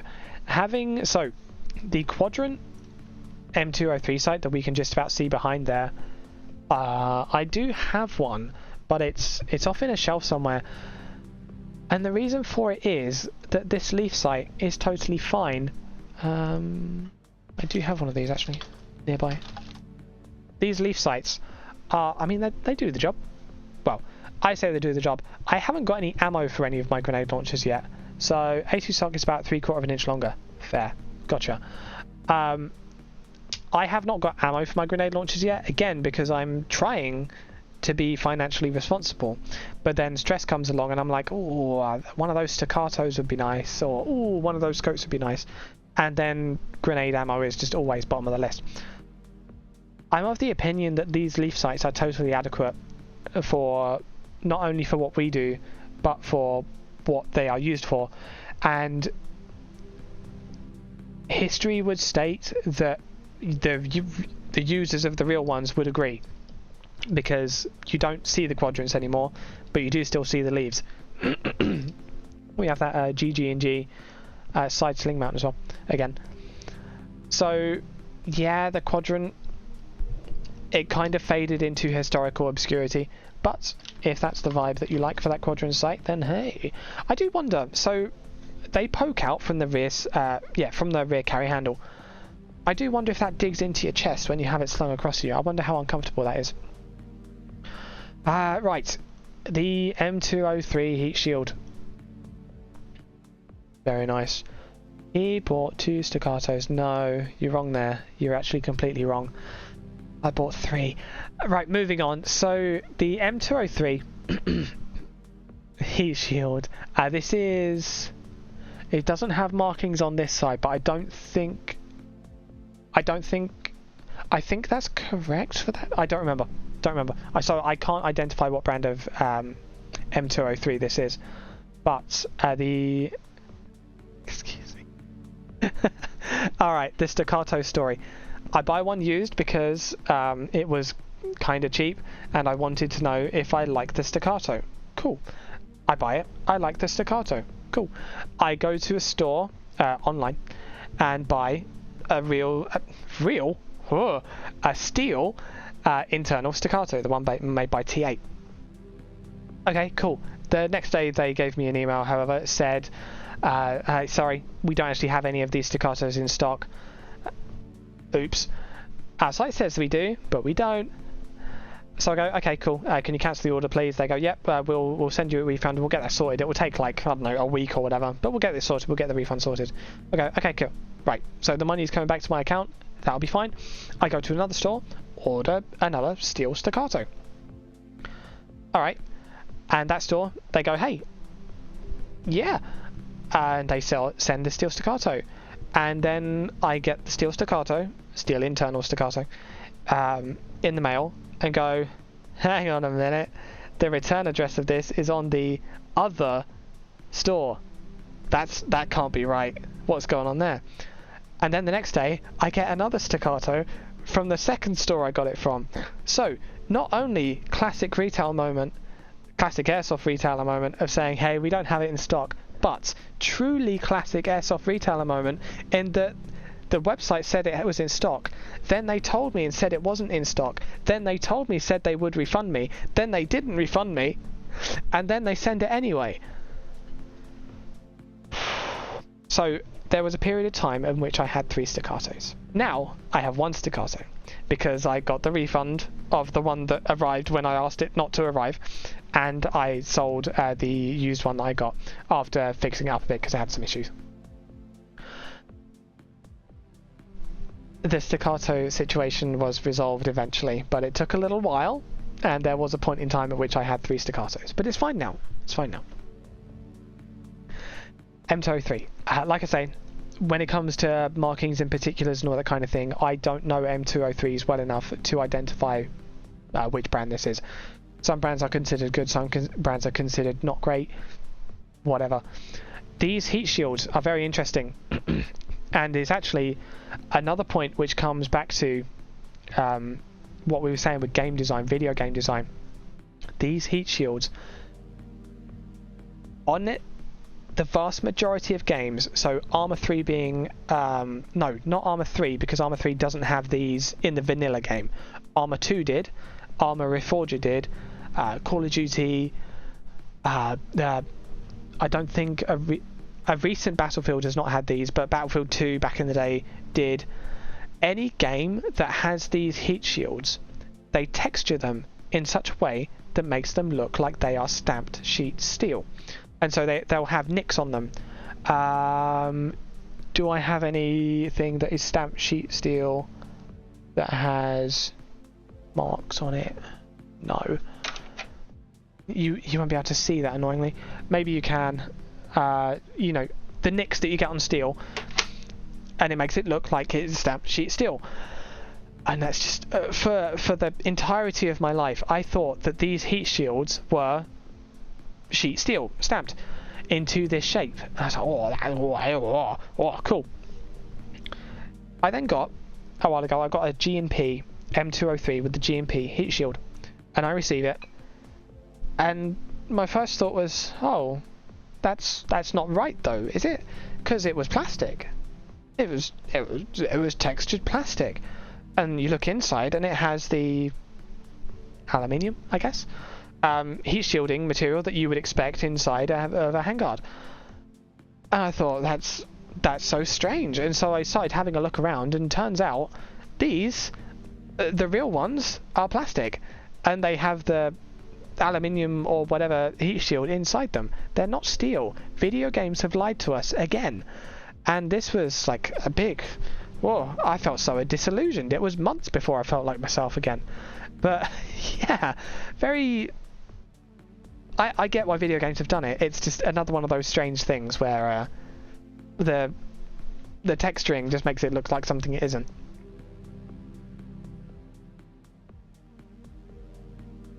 Typically as well, with these, in the Fallujah days, which were the sort of the last days of this handguard in the invasions of Fallujah, you would see these with a mount on the side of them where they actually put a PEC 2. So we saw a PEC 2 on, whoops, this kind of thing.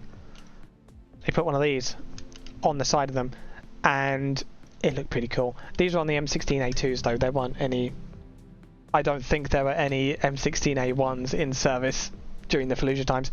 Oh, that's also another thing. The M16A1 doesn't have a nub on its grip. M16A2, there.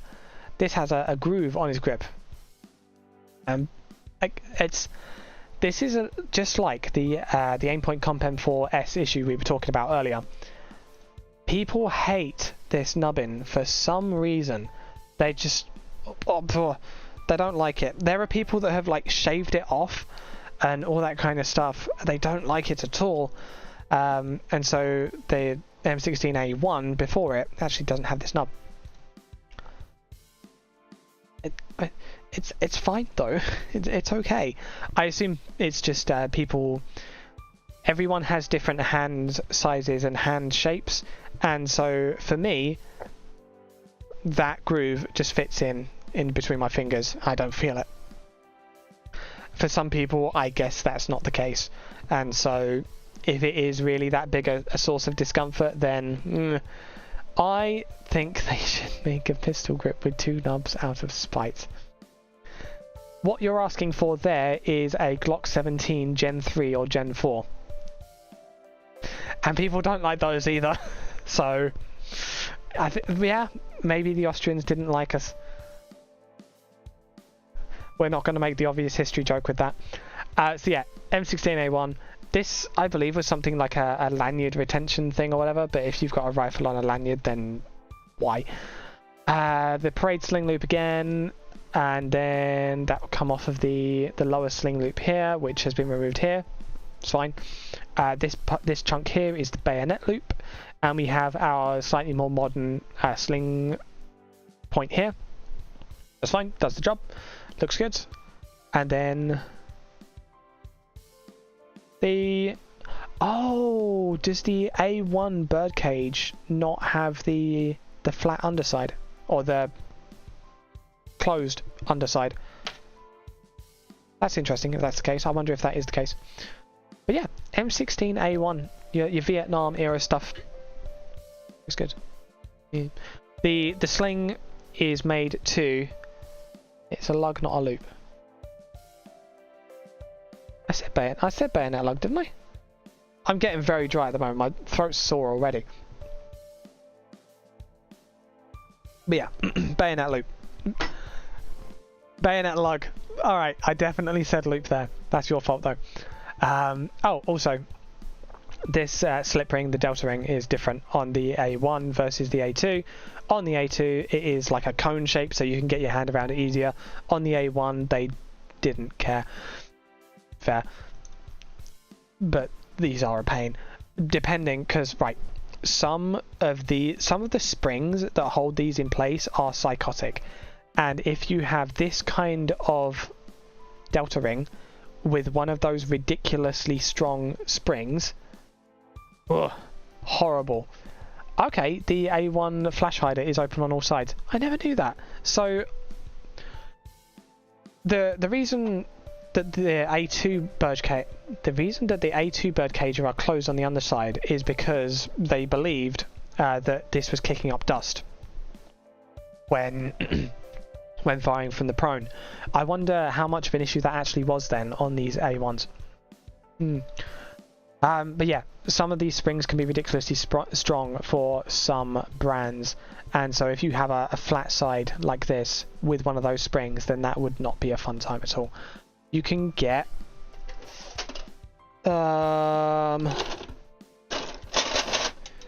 these kinds of tools, which so this goes into the magazine well, and then you pinch up here and then lever it open.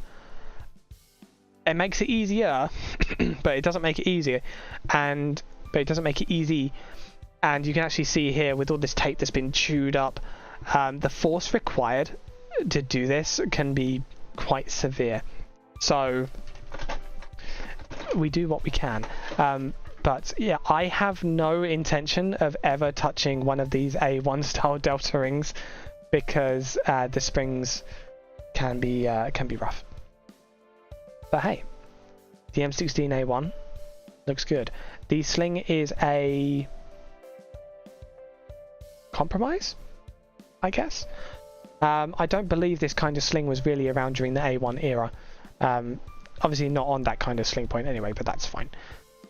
This is one of those instances of a user making the rifle work for themselves while also maintaining the historical aspect of it. So, fair play. Looks good. Nice. Next. Okay, so this is an SR15, SR16, SR16 markings. Okay, I'm just getting what I can before I look at the stuff. Nice on muzzle device. That is a Surefire style M300. I'm going to say style and not a genuine one because this is a bit shiny. Yeah, nice on. Is your X3? Yeah, 3.1. That bolt is interesting. Yeah, good stuff. It's all the usual bits and bobs. We'll talk about that in a sec. CTR, potentially genuine CTR. Can't tell. Yeah. Okay. So it's an SR16. Oh, B5. I haven't seen that grip before. Didn't know they did one like that. Okay. Let's actually see what it is now. So, M. Is that M for Minkle, perhaps? Oh, Vipertech. Okay.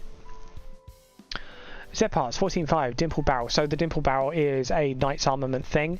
They quite commonly dimple the barrels for weight saving, while also keeping a heavier profile overall for heat, soak, and all that kind of thing. Keeping a lower profile of the barrel, reducing heat soak by increasing surface area with those dimples. Wheel steel, M. Yes, this is M. Because I'm in streamer mode, I am currently in streamer mode, and it truncates usernames, but it only truncates some of them. John Doe, you get no privacy here apparently, I'm sorry, but M here gets all the privacy in the world. It's the same thing actually if I click on my DMs, which I'm not going to do. But yeah, just some of the people, I mean, we can see on the side here, like, some of them get truncated, some of them don't. Why? I don't know. Oh, we've had a few new people. We've had a few new people in the Discord since starting this video. I appreciate you all, but it makes me nervous of how many. 6 new messages. Okay. Okay, I'm not going to go faster. I'm sorry. Right. VT. So VT is Vipertech. Vipertech is... I've immediately zoomed in the receiver because that's kind of the part that matters about Vipertech-ish. So steel bolt, steel fire control group, 6065? No, 6061, 60 something, T6 something maybe. It is a decent grade aluminium that is used for these receivers. A very, very decent grade of aluminium compared to what is generally used for airsoft replicas. Steel fire control group, steel bolt, steel outer barrel as well, so the weight is accurately balanced to what it should be. It's a problem with the MWS actually. 6061 forging, thank you. It's a problem with the MWS that the barrel is just aluminium or zinc, or it's not steel either way, and so the balance of it is a bit more rearward than it should be, and it is a negative point of the MWS platform, of the Tokyo Marui platform for sure. It's also a case on other replicas too, that they are not steel. It's actually more common than not for them not to be steel, but the Vipertech steel, even if you don't replace with a Z parts dimple barrel. I have a Z parts barrel. Do I have 2 Z parts barrels? I have 2 Z parts barrels.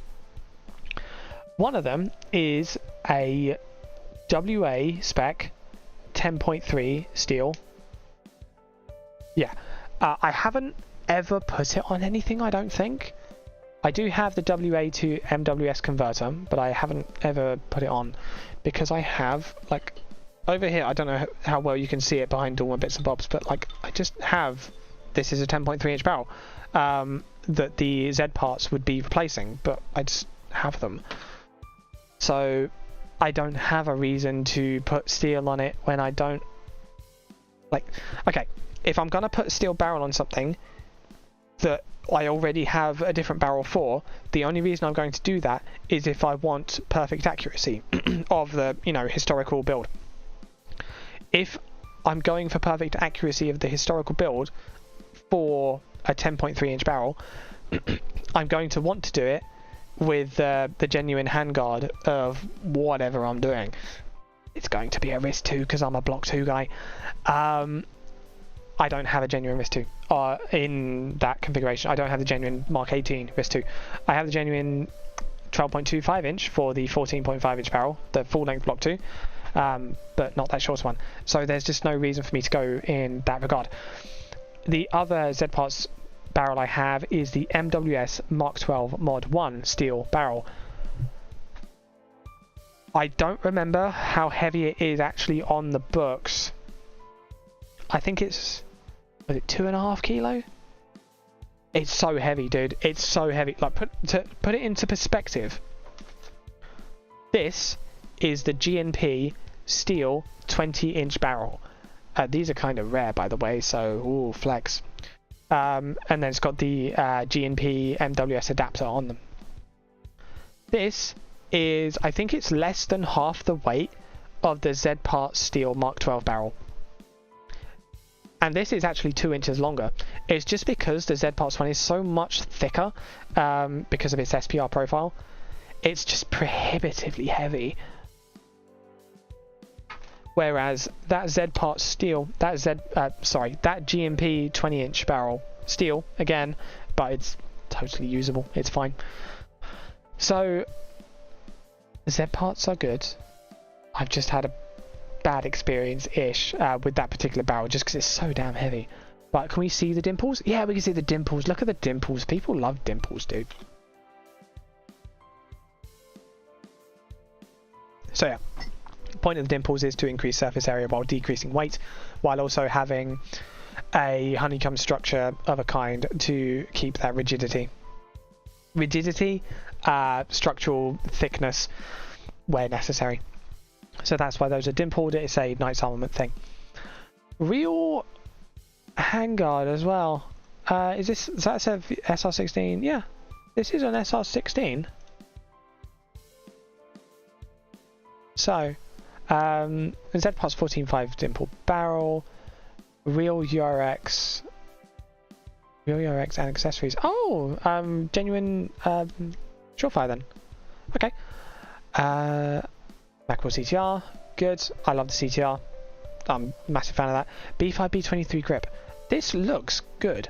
I like that. It doesn't look as severe on the web as the Magpul K2 that we see here. This was a bit of a problem for me. I do wonder if I would get along better with this. That does look good. Aimpoint T2, cool. With CAC battery cap. CAC battery cap, that is a thing, isn't it? That is a whole thing. So, the CAC battery cap, one of the things that they claimed was so good. Oh, while I faff about with this, Minkle, I assume this is yours, because M. Would you mind explaining what your thoughts were behind getting the real handguard when VT gives you a handguard of the same kind with this? I'd be very curious in knowing like what your thinking was there, and how much of an improvement it actually is compared to the cost of it. Right. While that one's in the oven, the CAC battery cap for the Aimpoint T2. The whole thing with this was, oh, we can have 2 batteries in there.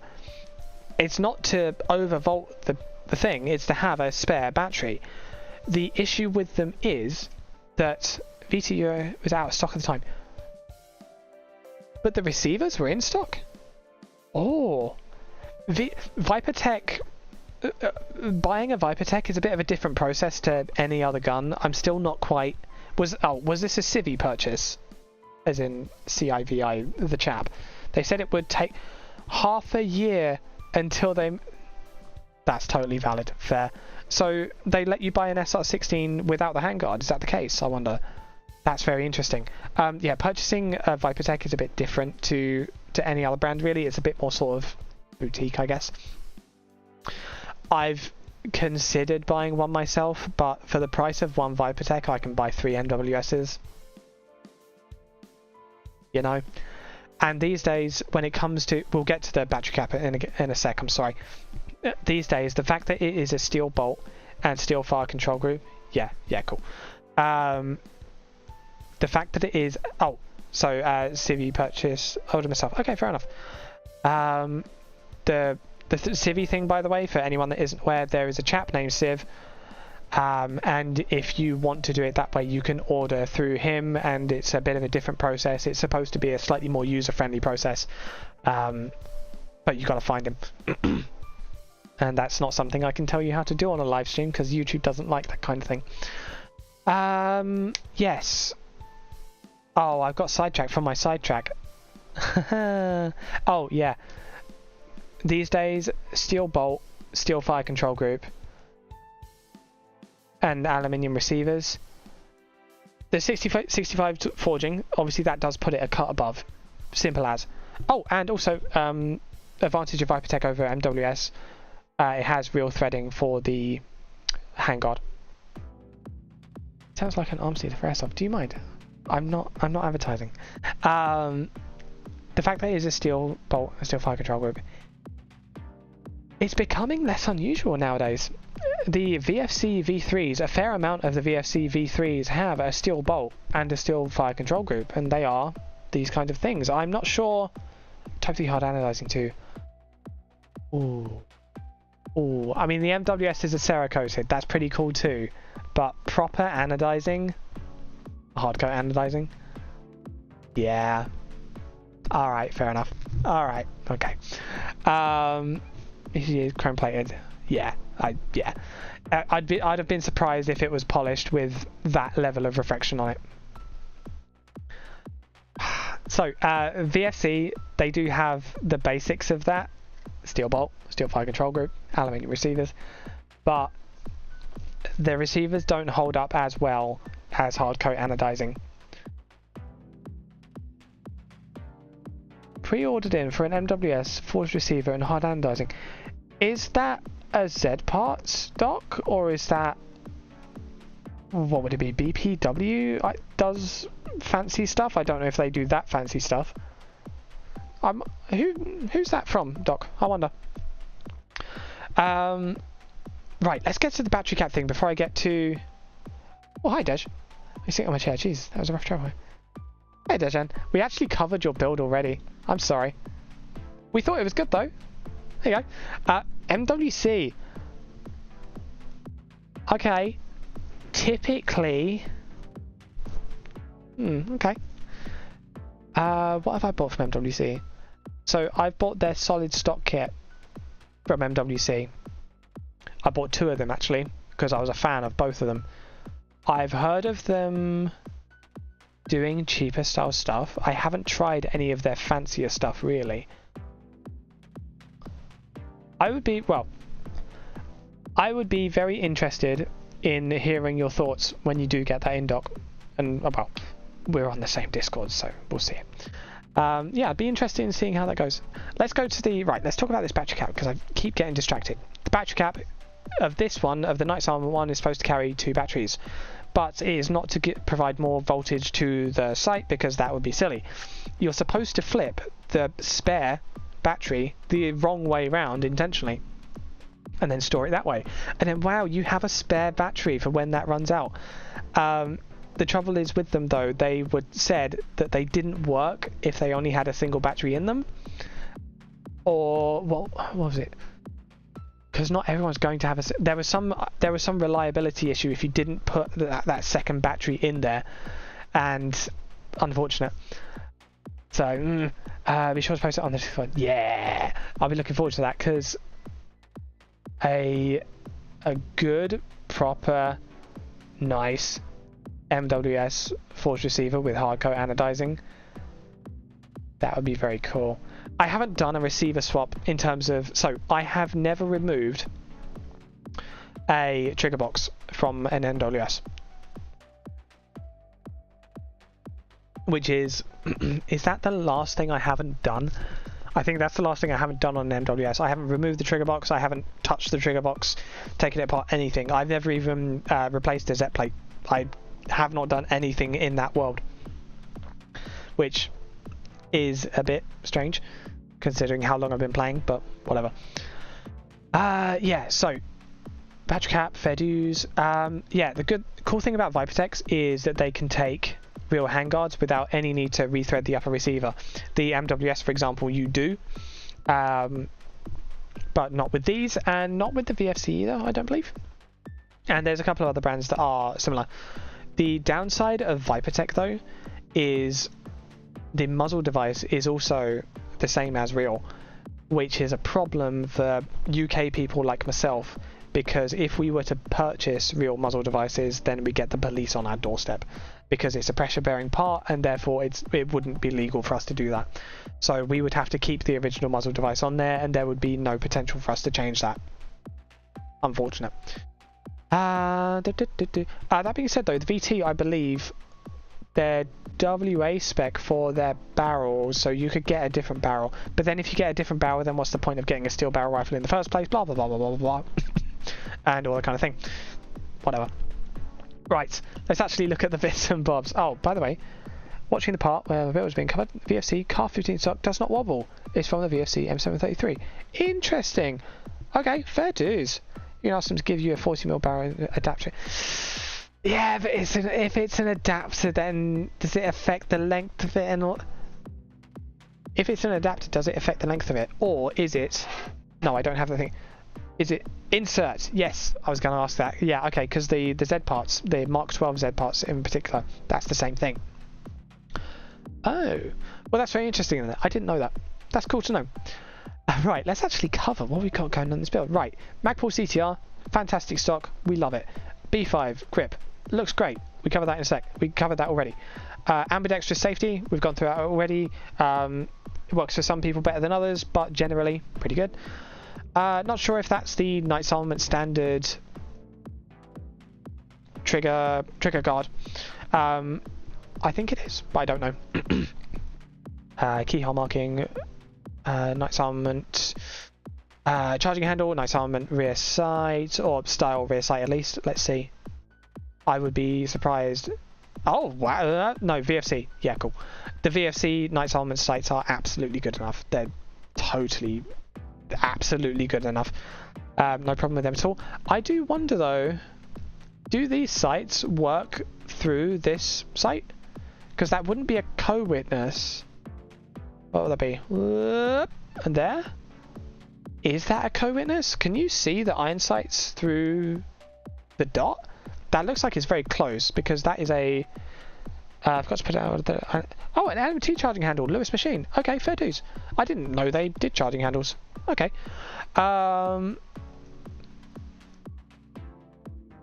Sights are too low, so yeah, it's coming into the mount sight thing. If you had sights that were higher, then you get more risk of them breaking against impact. So it's one of those things, unfortunately. Oh, Scale expands QD. Oh, I didn't know that. Is that the standard? Because I thought they had like a Torx head on the opposite side of them. I didn't know that. That's interesting. In that case, fair play. Because generally, well, if you're using an Airsoft sight, it is absolutely beneficial to... What time is it? Oh, we've been going for 2 hours. We've been going for 2 hours. We have not been going for 2 hours.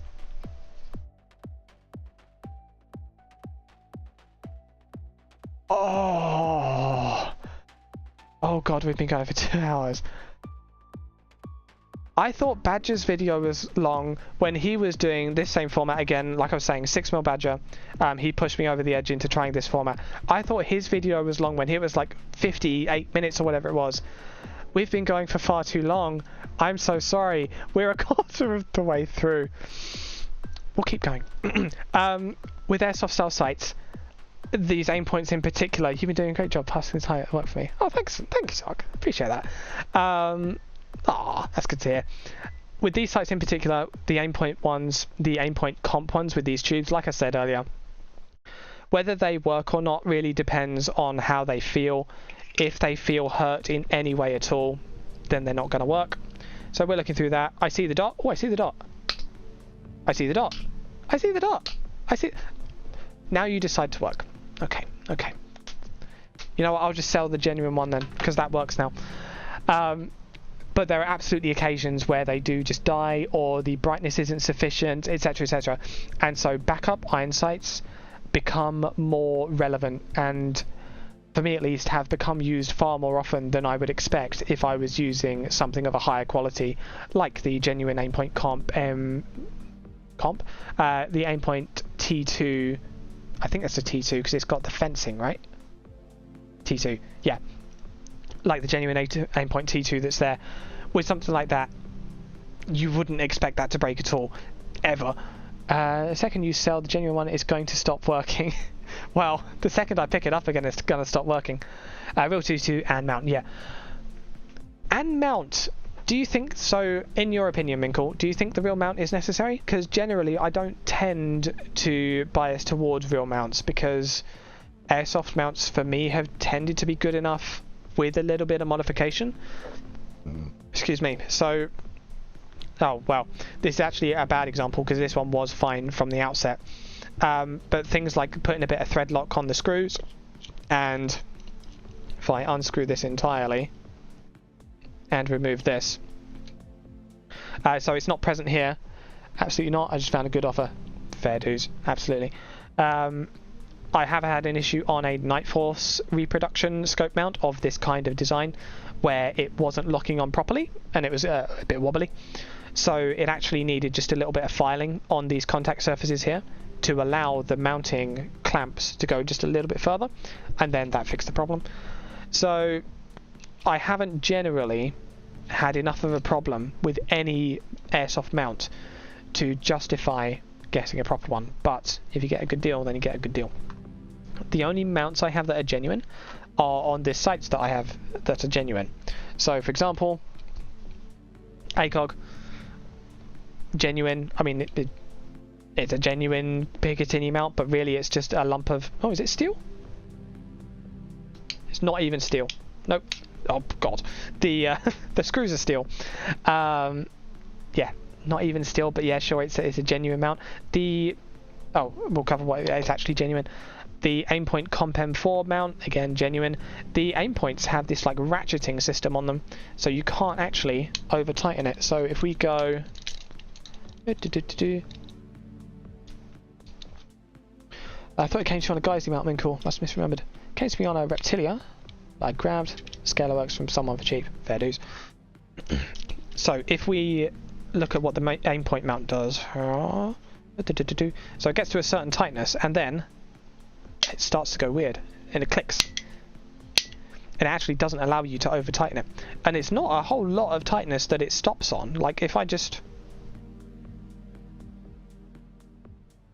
There we go. It was refusing to loosen there for me for a second. I had to be wrong. But yeah, they have this like ratcheting type system. Not ratcheting, but it's like a self-stopper to prevent over-tightening on the Aimpoint ones. And then the other genuine mount that I have is a QRP. So this is the original QRP with like a QRP spacer because it's clone correctable. Generally, otherwise I wouldn't go for genuine mounts, but if you get a good deal, fair play. Yeah, so you wouldn't expect a T2 to ever break, but backup iron sights can be beneficial. And you can tell this is a T2 easily because, well, I think these nubs are different on the T1 and also the caps are different on the T1, but also they don't have the fencing over the zeroing turrets on the T1. But otherwise, Aimpoint T1 I believe to be a very good choice of sight. I don't have an Aimpoint T1. I have a reproduction of an Aimpoint T... It's a T2. And I have had absolutely zero issues with it, and so I've never had the need to go for genuine for that footprint. What I do have, however, is a Vortex Crossfire RD2. Now, this is not going to be the same level of quality as the Aimpoint, but the glass is okay. There's a very slight tint to it, and it's a slight increase in tint compared to an Aimpoint. But the light is bright enough, the turrets work, everything's fine, of course, and with Vortex being what it is, the warranty is very, very good. And it's, I mean, well, this cost me £110.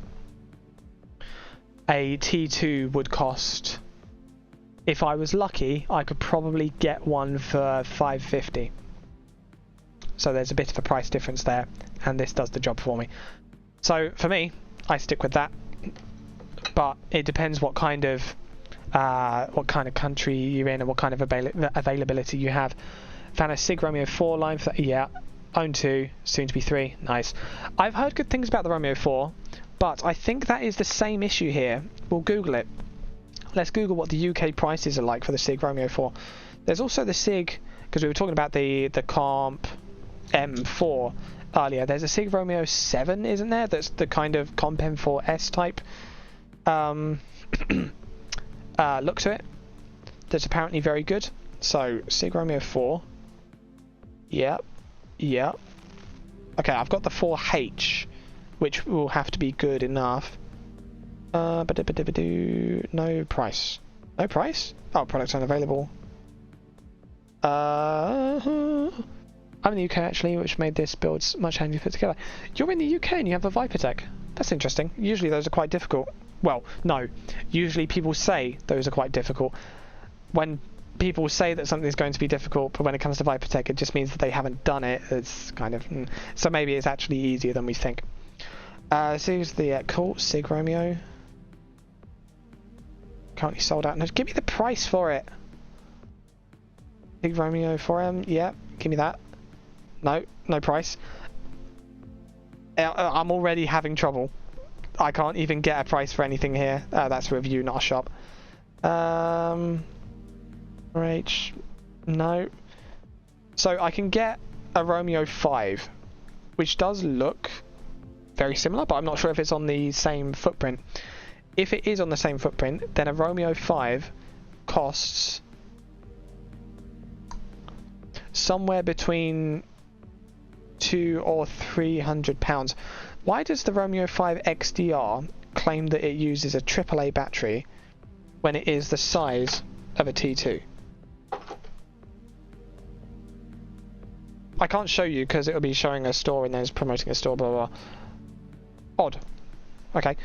Yeah, you can just buy one and they'll send it, no issue at all, on 2 guns.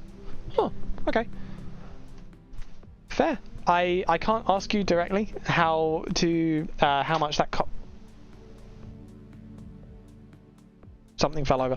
How much that cost or where you got that from, but I would be interested in finding out privately. I just tell the king to make the prices cheaper. Can't argue with that. Right. Yeah.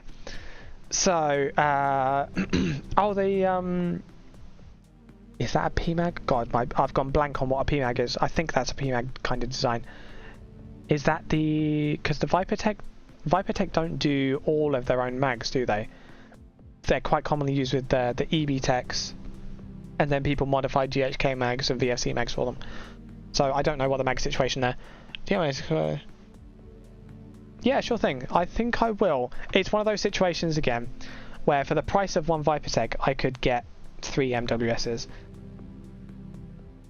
But I'd still be very curious. Yeah, BT mag. Okay, cool. Fair enough. Surefire M300C, Arisaka offset mount. Oh, Arisaka offset mount, let's look at that. Oh, it's a swivel. Is that a swivel? No. No, that's a... that is just an angled mount, isn't it? Yeah, because offset. Yeah, cool. So there's the Surefire M6 somethings, M640s I want to say, that come with the swivel mount. I don't have experience with the genuine ones, but the reproductions of those particular mounts, they don't really hold up very well, and so I haven't much enjoyed those. But something that's solid like this is going to solve any problem like that entirely, and it'll be totally fine. What's the hand stop? Oh, that's probably part of the VT kit, isn't it? Or the Knights kit for the... I want to remember the name. URX 3.1. Okay. With the SW cap and SR07 switch. So is that SR07 switch? Is that maybe strobe as well as momentary? I'm not sure on what that switch is. The real ones work, but you do need to tighten them a lot. Okay. Yeah, so I've tried tightening the reproduction swivel mounts a lot, and it'll work for like, I don't know, a day. And then I look at it again and it's like, and it's come out. It's like, well, what's the point? But yeah, one of those things. But yeah, a solid offset mount like this is obviously going to solve all those problems and be very effective at it. I've seen people in the past get confused, I guess, about these kinds of situations where you have a bit of Picatinny at the front and a bit of Picatinny at the rear, but none in the middle. So it's solving a few problems here.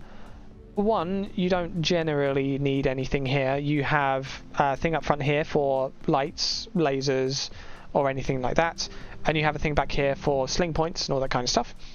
And you don't generally need anything here. By having just this thin rib of reinforcement, you're saving a bit of weight. And hey, we do that 3 times over and it saves a potentially noticeable amount of weight. If you were to compare the weight of this against the weight of a RIS 2, then you could potentially see a difference. I don't know the exact numbers on these, but that is generally why you do that. and why you only have Picatinny at the front and rear of these kinds of sections. You also have this on the DeMarco C8, the one that's used by the UK Special Forces, apart from other people on the L119A2s. They're monolithic uppers with all of this stuff. But anyway, that's why you tend to have Picatinny on a bit here, Picatinny on a bit here, and then nothing in the middle for these kinds of designs. Much nicer service to hold than a pick rail. I kind of like the chunk. I like the chunkiness of the wrist 2, but maybe that's just a me and a wrist 2 thing rather than anything else. I haven't used... Have I ever used anything? Okay, technically, I've held something with the URX 3.1 on it because I was like helping someone else with their gun at a site ages ago. But yeah, I don't remember enough about it to have any opinion on the feel of it. The the M110 that's just behind the camera, the VFC M110, that's full Picatinny because it's a URX. I think it just says URX on it, so it might be a URX 1. I'm not sure really, but yeah. And then we've got the rail panels there to give a bit of feel, give a bit of texture, give a bit of girth, and life is good. And yeah, overall, we can't see if there's a front sight going on there. Is there a front sight going on there? Presumably. 600 meter sights. I would assume so. Wait, there's a cat. Where's the cat? Cat. Is that? Is that the cat? That is barely visible. That's funny. Yeah, that is a good looking build. The SR16 is very cool, and obviously Viper's Egg, very, very cool. They're very cool. They're very cool. They're very cool. There's nothing I can really say as points of feedback or improvement on that because it's a simple build. It's done well. It's clean. VFC front sight, same as the rear from the M110K1. Oh, because the M110, the SAS, has the front sight integrated into the rail. I didn't know they did it differently for the K1. I hadn't paid attention to that. That's interesting. Fair enough. Yeah, that is a very simple, clean build. If we had more going on up front here, so if we had a laser up here, then I would start to say, oh, maybe you want to bring the grip back a little bit and, you know, manage your weight a bit better, all that kind of stuff. But because it's such a simple and clean setup that's just so functional, having the grip that far out is absolutely viable and feasible. Stock length, good. Pistol grip angle, good. Sight placement, good. You've got easily more than enough room to stick a magnifier in there if you ever want to go that route. It depends on your field, of course. Light placement, good. Handguard choice, good. Barrel choice, pretty cool. It's got the dimples. Yeah. Very, very nice build. Good job. I'm a fan. Right. Let's move on to the next one. BSC L1A1 custom build. BSA charging handle, real foul furniture. L1A1 doesn't fit. Oh, foul furniture. So the real L1A1 furniture doesn't fit. Interesting. Custom thread, Aries muzzle brake, real L1A1 rear sight, Hessian on the handguard. First field dressing. Is it called a first field dressing? Or is it like first? Yeah, whatever. Real. Oh, I think it is FOD, isn't it? Real L1A on sling, real L1A1 carry handle. Okay. This would be quite difficult to fire in its current configuration, but that's okay. In terms of... Right, so... field dressing out the back. Is that with tape? Wouldn't that be really annoying to remove? Like, I don't want to get into the like whole scenario type thing, but if you were wounded and you had to get your field dressing and it's duct taped down onto the stock, that would be annoying. Also, right, so I saw you do see those kind of like tactical training companies where they get really kind of into it. I saw one that was a scenario where the guy had to pretend that he was hiding behind a railroad track and he was prone on his back, and he had to reload his rifle while prone behind the railroad track, but also his hand was a stump, and he'd had all like taped up newspaper or whatever over this stump to make it into a stump. It might not have been in right hand, might have been whatever, but he had to figure out how to reload the gun while hiding under the railroad track, and his hand is a stump. It's like, is it training at that point, or is it amateur drama? Because you have to do so much acting of like, So, derailed again. But yeah, I do wonder how easy that field dressing would actually be to get off while it is taped on like that. I want to, because my first thought here was that the wear here is quite a lot higher than everything else. But looking at the wear on the charging handle there, if your hand is a stump, you aren't winning that fight. Yeah, like, yeah. Those kinds of training scenarios they can get a bit silly. Right, wear of the rear sight is quite a lot. I mean, I know you said it's a real one, so that's understandable. But yeah, no, that's fair enough. I mean, the wear on the charging, what would it be? Charging handle rail, I guess. Charging handle guide rail. Yeah, it matches close enough. It's kind of hard to mentally put it all together just because it's not put together. But yeah, overall looks good. We'll get into the weeds in a sec. Me being a combatant after shock and hemorrhage. Yeah, exactly right. My hand is gone. I still need to be in cover. I need to reload my rifle, even though my hand is a stump. Whatever, dude. Whatever. Real sling. So this is quite a thick canvas. This looks like the kind of thing you could make a woolly jacket out of and just be cozy. Life would be good if you could wrap yourself in this. Old school field dressing. Cool. And we've got the Hessian. So the Hessian is like burlap in terms of it being like the fabric that you get the sacks made out of and all that kind of thing. It's like a canvas. Yeah.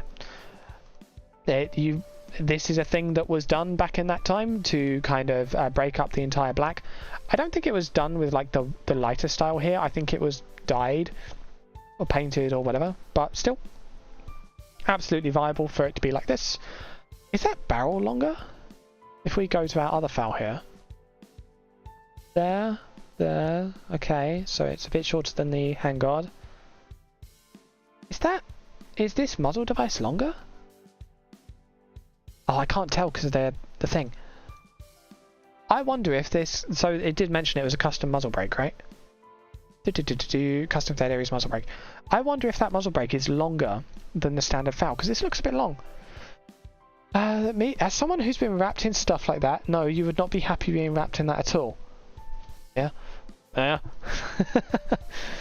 Not fun, I imagine. My issue with anything like that, so this may be me outing myself a little bit here, but I don't like having socks on too tight because I can't wiggle my toes. If I was in wrapped up like that, I would want to move my fingers because then I can't move my... That would drive me nuts. I wouldn't like that at all. But like I say, that might be outing myself as a bit odd. So yeah, I wonder if that muzzle brake is longer than standard because this barrel assembly looks longer than standard. Let's have a quick Google and look at what a foul looks like. Right, FN foul. Oh, that absolutely is different. Find a regular foul. Oh, is it though? Is it though? Yes, yes it is. Okay, cool. That muzzle device is longer. So the L1A1 muzzle device is longer than the foul, the original Belgian muzzle device, and that is why this barrel looks long. Okay, cool. Yeah, it would be nice to see it all together, because piecing it together in my mind's eye isn't the easiest thing. But the concept of an L1A1 is cool. I do wonder though. So safe rounds. Oh, and historically inaccurate. He can put it on automatic. Historically, there was a whole thing of people coming back from the Falklands. So the Falklands War. Argentine forces invade the Falkland Islands. They have fouls. British forces are brought in as reinforcement to the Falkland Islands. They have fouls, L1s, but the L1A1 SLR could only do semi-automatic. And then the Argentine fouls they could do fully automatic. And there was a curious case of several British soldiers coming home with fully automatic L1A1 SLRs. I wonder how. There wasn't really any downside to having automatic capability other than the fact it chews through ammo and it's a 7.62 cartridge, so it's just all over the place. But yes, there were apparently some instances of some battlefield pickups in that regard. But yeah, FALs, cool. L1L1 SLRs, cool. Good stuff. Next. Tokyo Marui Desert Eagle with a Garda metal kit and various steel controls. Let's bring that one up first and bring this one up second. And let's close some old tabs here just so I don't get too gummed up. Okay. I wonder what this grip is. I don't mean to I don't know, denigrate your creative sense, but is this, I can't tell if this is wood or what this is because of the lack of colour in it. I don't know. L1A1 flash hider is just really, really long. Fair enough. All those troops when they found whoops. Yes. Yeah, they just go back into stores, and then when they're tested next time, they fire on fully automatic. It's crazy. The selector just keeps going. It's odd. Very strange. Yeah, I wonder what this grip is. If this is wood, then obviously that's a bit of a different vibe to if it's plastic, right? So that's why I'm curious. The Garda metal kits are cool. The metal of metal kits, in the Garda sense, they tend to be middling, I guess. I had a Garda metal kit of the Beretta M9. It was a Tokyo Marui Beretta M9, and it was the original M9, so it was the, I think, so it wasn't Desert Storm markings, but it was the Gulf War era, and it was the grey ones. It was actually the perfect one that I wanted, and got a good price for it. Cool, happy days. But I was kind of underwhelmed by the metal of it, and it's I'm not sure how telling it is that they very much advertise it as metal and not aluminium. It does make me wonder kind of what composition is going on there, because it's definitely not steel. But yeah, I'm not sure how efficient these Tokyo Marui Desert Eagles are. I had the WE Desert Eagle, and WE's pistol thing is quite offshooty. What's that word? Oh no, derivative. WE pistol design is quite derivative of Tokyo Marui pistol design, in that they will take a Tokyo Marui pistol, kind of, you know, clone the innards as best they can, and then just make the externals out of metal instead. And so that's what they did with the Desert Eagle. They have their place. I wouldn't say WE are universally not good. I would say that WE are universally a budget kind of option. Their quality is suitable to their price, at least, which is more than can be said for some companies like Angry Gun, for example. But yeah, they will take a Tokyo Marui design, make it out of metal, and then sell it. So I had the WE Desert Eagle, which people commonly call the Weagle, and it looked cool. I don't remember what markings it had. No, it had proper markings because it was licensed by Cybergun or whatever. But trouble is, the lockback of that. So the slide of the Desert Eagle has to get so far back, and it's not a light slide to begin with, unless it's made of plastic. It's such a long travel to begin with, that by the time you've gotten through a magazine, even if you underload the magazine and only load like 7 or 8 rounds through it, the slide just didn't lock back in UK weather, and so it wasn't feasible for me, unfortunately. Tokyo Marui, by standard, they are made out of plastic, and so they're naturally going to be more capable of going back, typically because their slides are lighter. But they claim their Desert Eagle, when you get a Desert Eagle Tokyo Marui, they claim to be hard kick version. So I don't know if that means they've got like weights in them or something. Don't know. But yeah, I would be, as good as this looks, I would be curious about its performance, because adding metal to the weight is not going to add much to the weight, because the guarded metal kits aren't that heavy, I don't think, if memory serves. But I do wonder how it affects performance. But otherwise, Desert Eagles are very cool. And I wonder what that grip is. If that's a wood grip or if that's some other colour, I'm not sure. But yeah, we've got all the proper markings there, and the metal looks good. Nice. And who's this? Hacker. Oh, another from Hacker. So same person that made the tab I closed 5 minutes ago of the rare arms shell ejecting one, the first one that we saw. So cool. Perps. No perps. Okey-doke. So this is an AEG. This is a classic army AEG.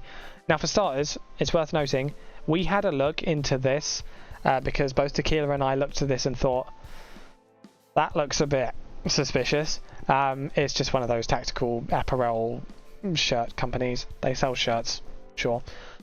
Right, so this is an AEG. Now we're going to be objective here, and we're not going to rag it because it's cheap, because you can have fun with Airsoft and still not spend a whole lot of money. That's totally fine. So we're going to have a look through the build and see what's going on.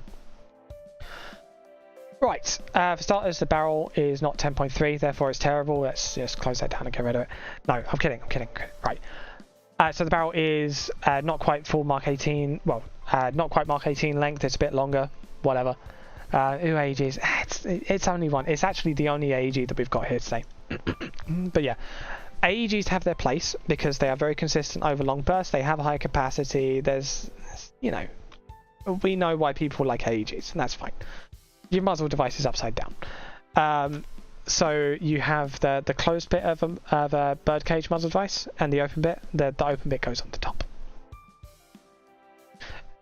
It's one of those things, if you don't care about that though, then you don't care about that. And the only kind of people that are going to care about that are people like me, so you're alright. There's a light. Cool.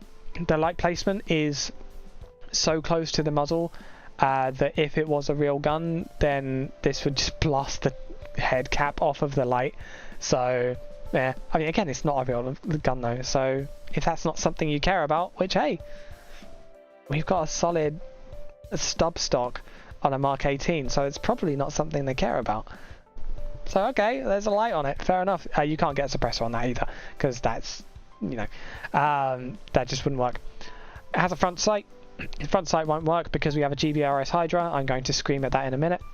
Mod button. The mod button lines up close enough with the grip, so if we have grip and then thumb over, yeah, that's probably a decent enough placement for that grip.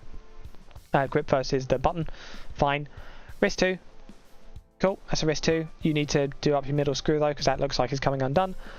And then we have, who am I still? Yeah, exactly. It's if this is how the owner of this gun has fun, and they actually do have fun, then that means it's a good build. It may not be the most effective, it may not be the most expensive, but it's light, sight, cosmetic laser, there's nothing coming out of that wouldn't do anything. And we'll actually get, I think there's a valid reason for this being the way it is, and this is probably actually a perfectly functional gun in terms of doing everything that the user wants to. So wrist 2, the Mark 18 look, I'm a fan of the wrist 2. Then we have a receiver. AEG receivers tend to not be very high quality, but if they do the job that they need to do, then that's fine. There's not a lot of moving parts inside an AEG receiver, so they can be cheaper by using worse materials. The trouble is, if you drop one, they split, and they can just break in two, and they often do. GBRS style of mount. So I don't universally hate Hydras, but Hydra, so this mount is called a Hydra. The mount is supposed to fix a problem that a lot of guns nowadays simply don't have. So let's imagine a gun where the only Picatinny space you have is this. Okay? And the sight you have is something like this. Sure. Cool. If you then want a laser balancing, if you then want a laser as well, that's not going to work. You don't have the space. Okay. So your fix for that would be to get one of these Hydra type things, which then has a bloop for a dot on it and a bloop for a laser on it. Okay, problem solved. There is also the side thing of, if you want, how do I say this?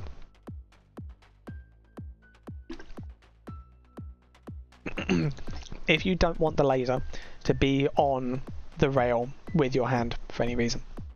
So for example, there's a thing people say here, oh, I don't want the laser to be on the same level as my hand on the handguard, because then my hand would be blocking the left side here, or they're left-handed. If they're left-handed, then the right side would be blocking the laser, the actual laser, and therefore it's actually important if you use the laser. This person doesn't use the laser, we can tell because there's no pressure pack coming out of it. If you were to use the top button, so these PEC 15s have a top button here, if you were to actually use that while it was on a Hydra mount, it would be very strange, it wouldn't work. So that is just cosmetic, but that's fine. So yeah, if you don't want that to be down there on the handguard, then sure, the Hydra raises it up.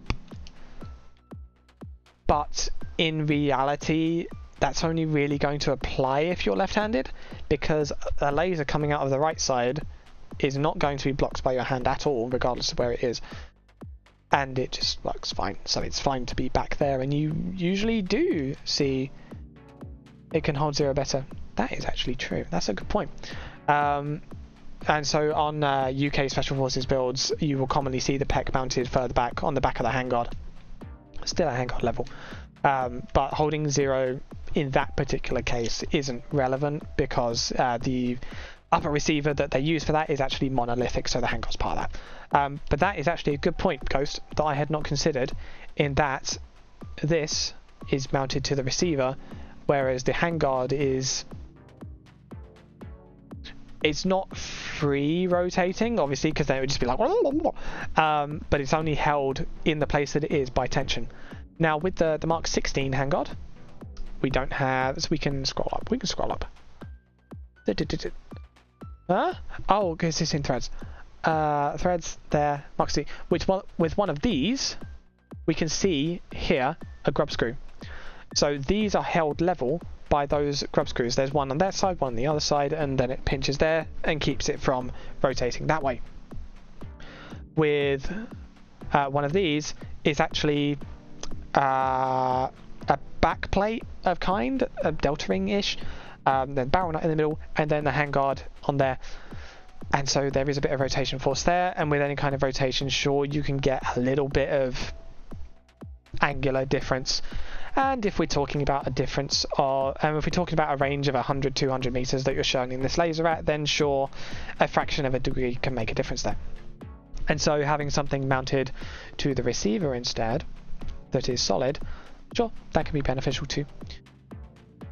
Is this particular gun a valid use of that sight, of that mount? No, but that's fine. If he likes the vibe of the Hydra, then it's not massively egregious, I guess. Sure. The thing I would say that is massively massively egregious is a bit much, but it is worth noting that he's got backup sights here that are completely not usable at all. You would need some kind of wrench to undo whatever is on the other side of this in order to use those sights. Yeah. If you bring whatever tool that is to the game day with you, then hey, sure, cool. Or you could just get a sight. I feel like scope is way too high. Common issue. We'll get to that. If you bring the tool that you would need to undo that rapidly in order to use the sights, if the red dot sight stops working, then yeah, sure, I guess. I mean, well, yeah, that would be valid. Do you want to bring the tool though? Do you really? So yeah. The sight is very tall, So half the other point of the Hydra is to raise that thing, and it was a whole thing for a while that, oh, we should have all our sights be very tall, and okay, it means your head is more upright and therefore it's more tactical or something. They are a big fan of that height. They actually go high for some things, I think, like not skyscraper, that's nice armament. Yeah, they like high optics. Yeah, more upright head posture, and it means they can get into it easier while using night vision. So if that is a use case that's relevant to you, then sure. But for the vast majority of people, they solve problems that don't exist, to put it simply. Yeah, iron sights aren't usable. That's not ideal. You would need a tool for that. Higher optics for shooting under nods. Yeah. They call it passive aiming, I think it is, because of course there's some tactical name for it. But yeah, looking through your sights. Wow. BCM style of AEG rear grip, pistol grip. That's interesting. I didn't know that happened. The angle of that looks like a standard A2 angle though, which is even more interesting. The thing with AEGs, they actually have an electric motor in the pistol grip, and that electric motor kind of has to be at the angle that it is, and so unfortunately AEG users are not able to enjoy the benefits of more straight grip angles, which is unfortunate. Also the gas masks. Yeah, I can see that. Fair enough. Yeah. You could have a standard visor for that and you don't need the PEC thing, but that's kind of a different issue. The stock. I have a theory on the stock. I don't have a theory on the sticker if you're putting much stickers. Like, okay.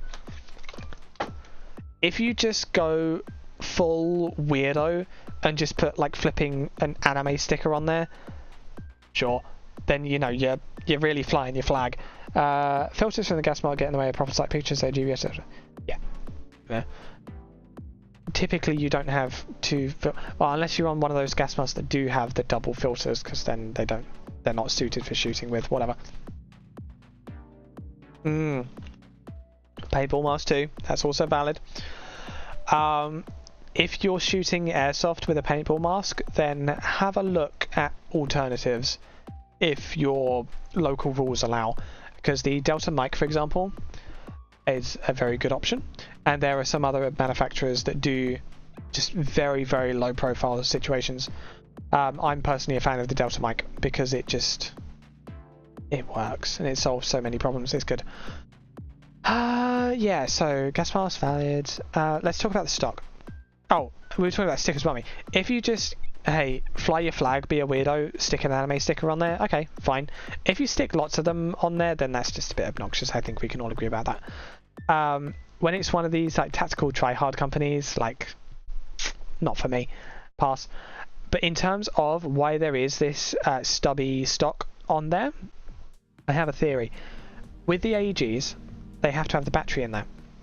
I reckon this is probably the best way you can get a short length of pull and have space for the battery and have a thin stock that isn't that SOP mod style. So I wonder if that's the reason that's been done, and if that is, I don't think you can argue with them for that. I think that's probably a good decision. So sure, we can rag on it for being an AEG, but I think we can all agree that it is totally valid for people to enjoy airsoft without spending thousands of pounds, dollars, whatever. And I think here we have actually a pretty good example of someone doing that, and fair play to them. I think they've gone for solutions that work for them, and yeah, I can't really fault them for much. I mean, we can be particular and say, you know, oh, the muzzle device is upside down. Doesn't matter in airsoft. Oh, the light's too close to the muzzle. Doesn't matter in airsoft. Oh, the barrel's too long to be a valid Mark 18. It's alright, it's not trying to be a valid Mark 18, it's got a solid stock in it. Oh, the GVRS isn't solving the particular problem that it's supposed to. It's alright. He likes the vibe, apparently. Yeah, the decisions that he's made are valid to the priorities he has. So I think actually, fair play. Yeah. Right. Next. Close that. Then I have to go back to that. Ah, spoilers! No. That still looks like a cool 1911. Hazed. Right. So we have 4 builds here, and we'll kind of ish rapid fire through them. So this is an FNC. Right. When it comes to the kind of builds that Hazed has, there's not really much point in looking for discrepancies with basic stuff, because he is a very experienced chap. So we'll just look through and see what we can see. So I don't know what the standard muzzle device for Hazed is, but what the standard muzzle device for FNCs are. But we've got the birdcage on there. Barrel mounted sling point going into some kind of adjustable sling. It's not a slingster, but I don't know what exactly is going on there. But yeah, direct mount into the sling loop, totally valid, and then adjustable off of that. What kind of light is that? Probably a lighty one. Press a button, it lights up. This is a Picatinny rail that has been drilled into the handguard. Looking good. The position of that is looking perfect with the pressure point there.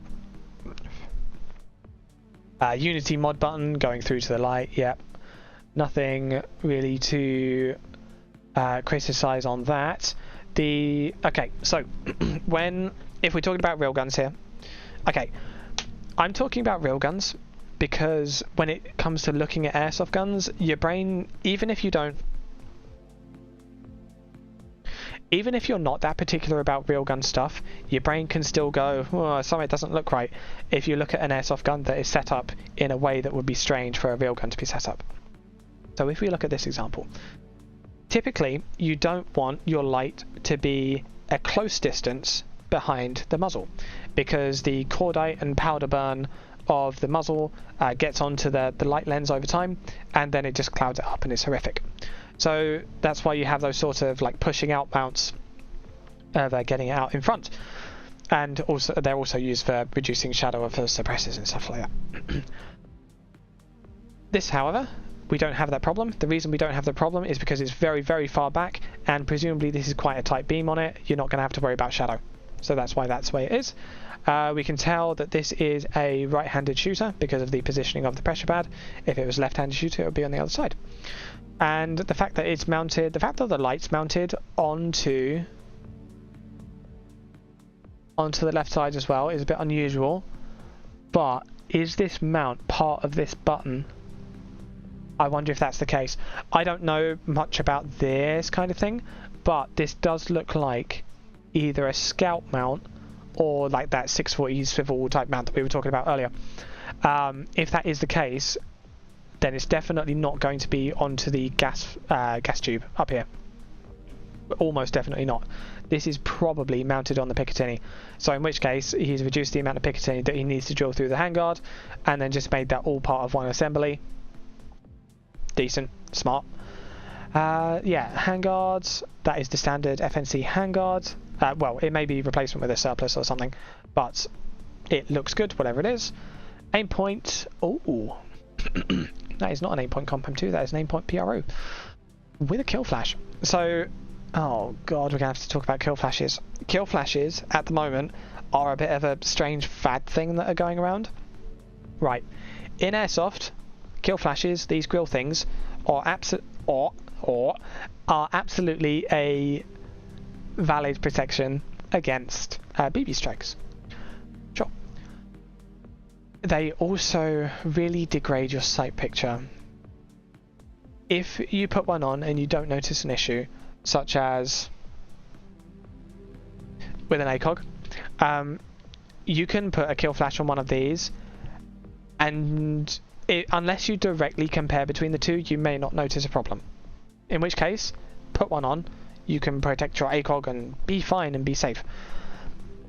Personally, I found those. So I had a G&P ACOG that fell apart due to this interior securing ring just coming loose over time, and I just never noticed.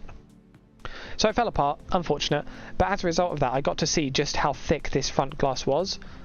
No BB was ever going to get through that, ever. So there was, in hindsight, there was no need for me to put a kill flash onto the ACOG. When it comes to aim points, it is a slight convex lens, I believe, which affords it some structural strength. I don't know how thick the lens is, of course. I don't know how necessary a kill flash is for protecting against BB hits. The flip side, sorry, not the flip side, but the also secondary, or primary really, of a kill flash is to kill flash. So, you have a light source, and then, you know, it comes across and then it reflects light onto this, from this glass pane onto the viewer.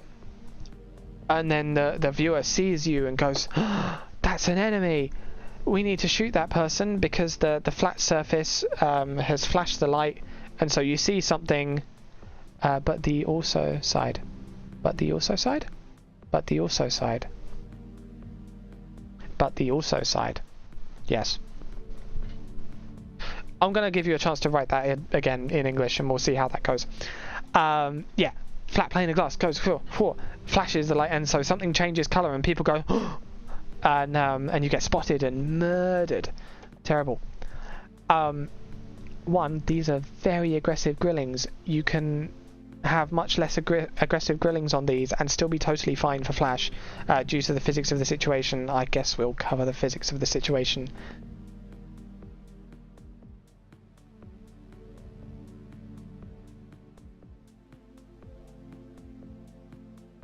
So, I had trouble understanding what you said, and you were just typing what I had said. I've been streaming for 3 hours. I'm trying, but I am soup. So, yeah. Kill flashes can be a lot less aggressive than they are and still do the job that they do effectively. Also, if this is on here for the purpose of killing flash, which it isn't, because it's, yeah. But if it is, then yeah, okay, cool. Flat plane of glass can reflect light and be bad. Whoa. That's a torch. That is a flat plane of glass that can reflect light. The interior of it, in fact, is supposed to reflect light. Yeah. So people who use kill flashes on scopes and then just have open torch heads,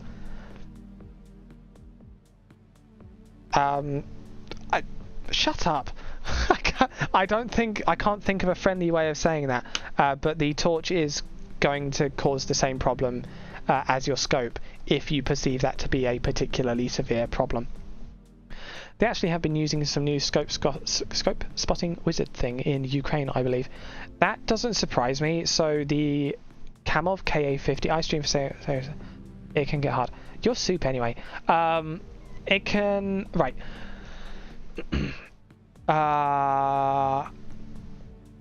Don't talk about things that I can't talk about. So the Kamov KA50, as an example, has a laser. Right.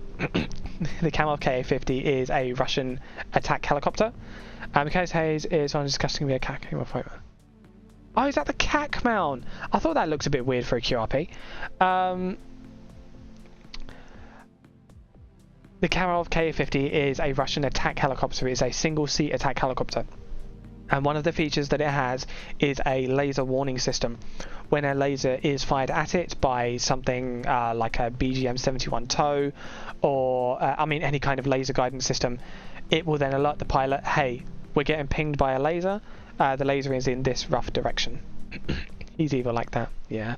The laser is in this rough direction, take action.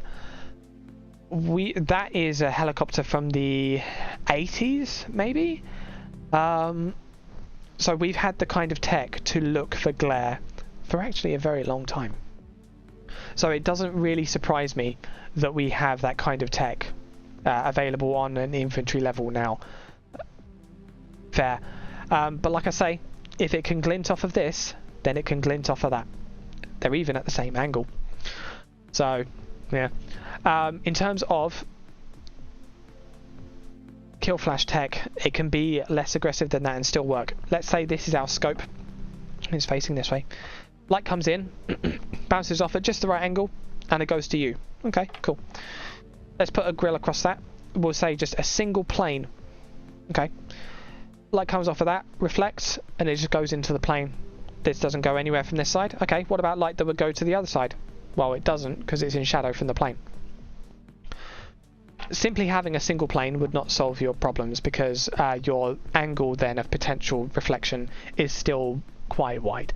But you can have a lot less than that and still have a perfectly functional kill flash. But people still have that amount, and as a result it degrades the image quality more than it needs to. There is also the side effect, there is another company that does kill flashes with a much less aggressive grill. Cool. But they do it with 3D printing, and so as a result those grill planes are actually very thick, and so it still ends up degrading the image, just in a different way. So we're not quite there with kill flashes yet, unfortunately. But hey ho. Aimpoint PRO, the patrol rifle optics. So it is very, very similar in external, basically the same in external to the Aimpoint Comp M2, but they have different internals. As a result, they're a bit cheaper. Slightly different glass, maybe? Slightly different emitter, potentially. I don't remember if they have the ability to get dim enough for night vision. That may be one of the defining factors. Me personally, I have an Aimpoint Comp M2. I'm never going to use night vision. So really, I could use a PRO, except for me in the UK, a PRO is more expensive than an Aimpoint Comp M2. So that's why I have this rather than that. Probably going to throw his rifle. Yeah. There is an old clip of the chap that owns this rifle throwing his Vipertech. Was it an SR16? It might have been an SR16, like we saw earlier from Minkle. It was a Vipertech. It throws it, and it's like people are like, "Oh no!" And he's like, "It's fine." And then someone goes, "But the optic," and he goes, "It's an Aimpoint." it's just funny. Yeah, that is an Aimpoint. So yeah, Knight's Armament mount. I had forgotten that this isn't a QRP. These are actually very rare, apparently. I think I actually saw one of these in a surplus store, like, a while ago. Didn't realise how rare it was, and also it's not something I value personally anyway, but it is cool. I like the vibes. I like the contours of it. Pro has M2 glass, but no NV. Yeah, cool. Alright, cool. So, yeah, same glass as the M2. The M2 glass is good. On the numbers, because Aimpoint has the numbers for the glass in terms of light transmission and like their applicable contrast and such like that, they have like proper statistics of how good the glass on each of their optics is, which is very cool. On paper, the M4 glass is better than the M2 glass. Let's just look through. Look through there. Look through.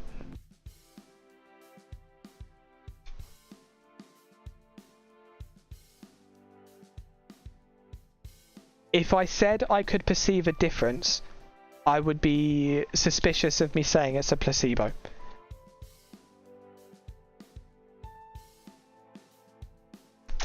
It's one of those things. I would have to do some kind of blind test with them somehow, because it does seem like maybe there's a difference here, but again, placebo being what it is, it's close enough that I wouldn't want to bet on it.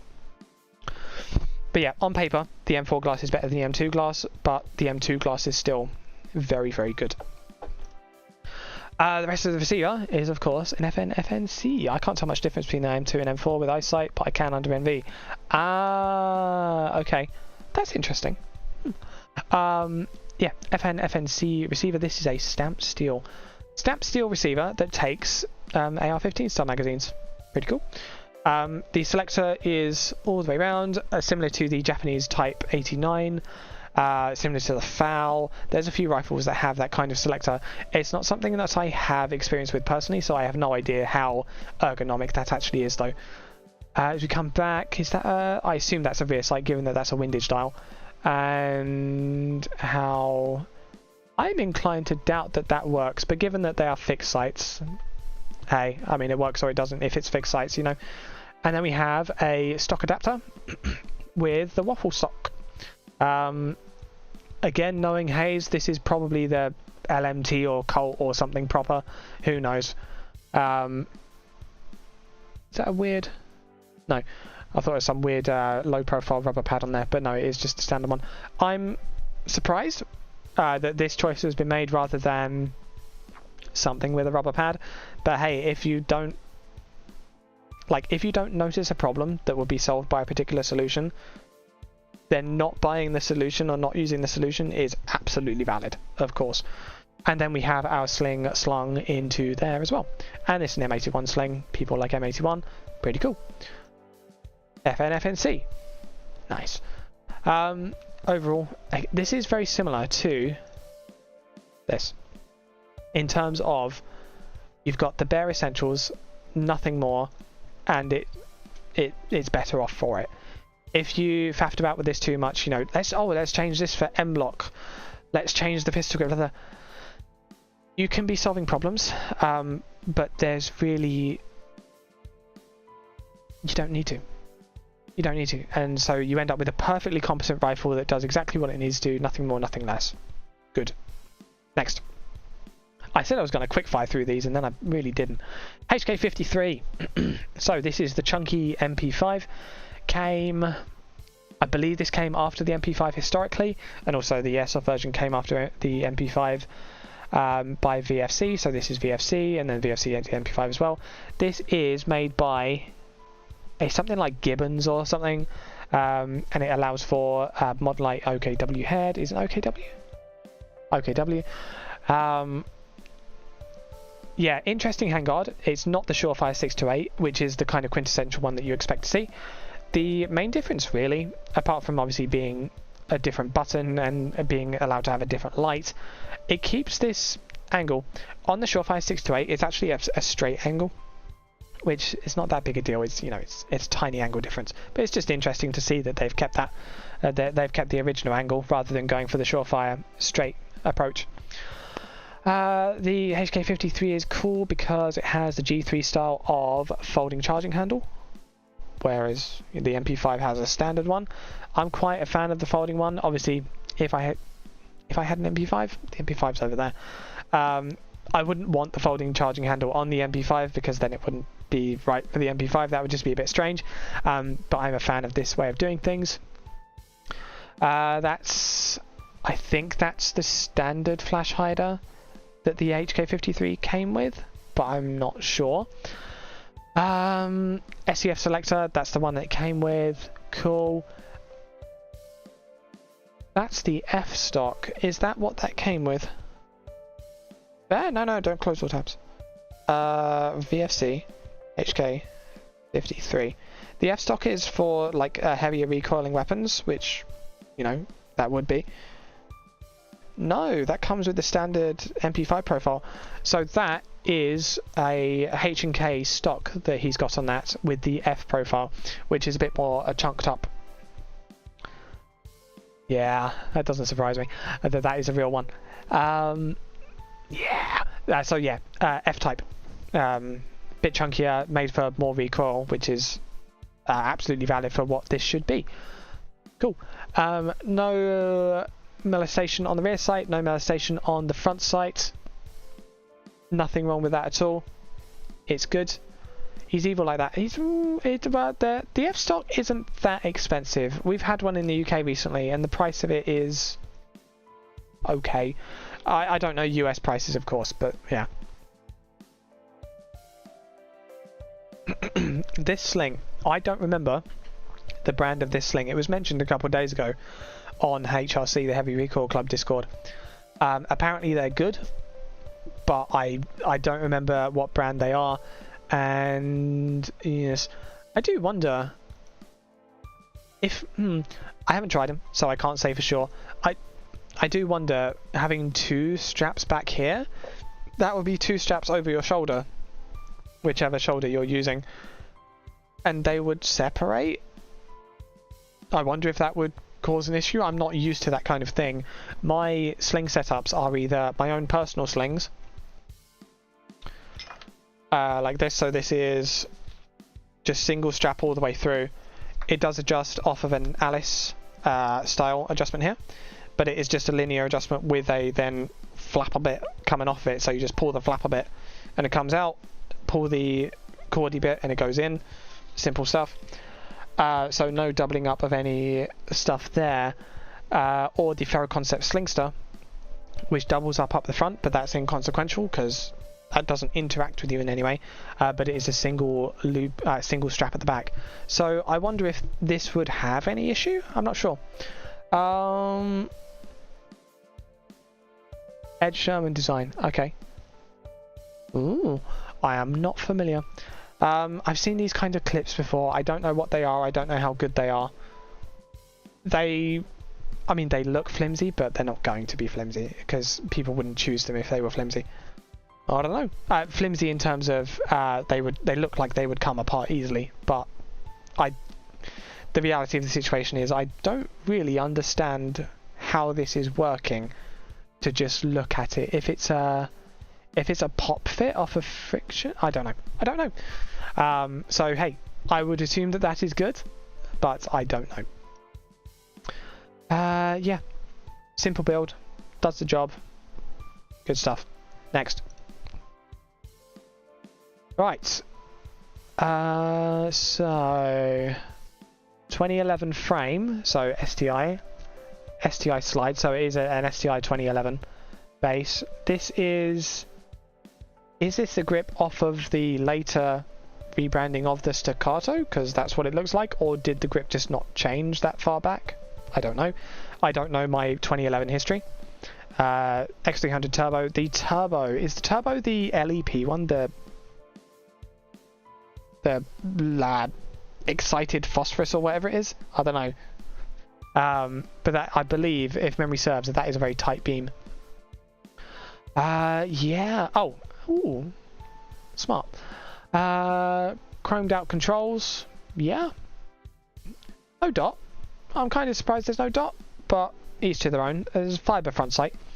Cuts on the slide. I mean, that would just be part of the slide design. And silver mags because it's the SDI. Okay, cool. Simple, competent, good. I'd be curious as to what holster is being used for this. Just because things like this, well, the UK market for 2011 type stuff is not great. It tends to be all Kydex stuff, and if I've got a real RMR on a gun, then I don't really want to put it in Kydex, even though Kydex would probably be fine. But yeah. I mean, well, yeah. I want to say you still could, but we're literally not even halfway through.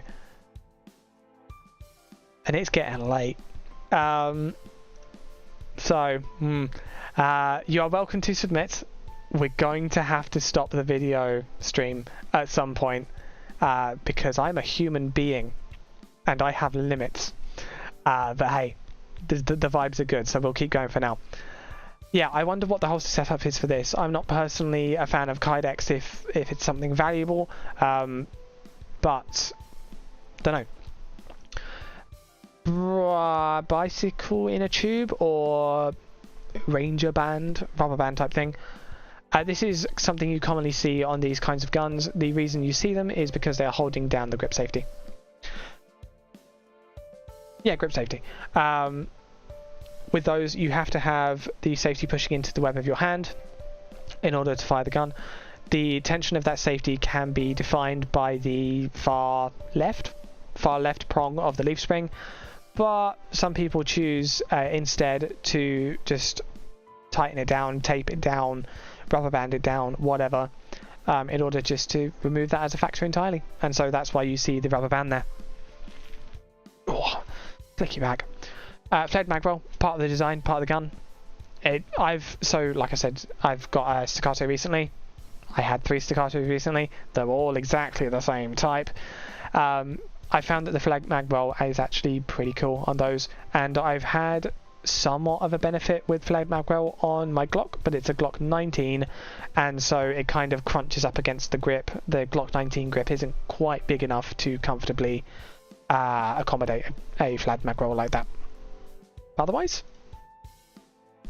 looking good.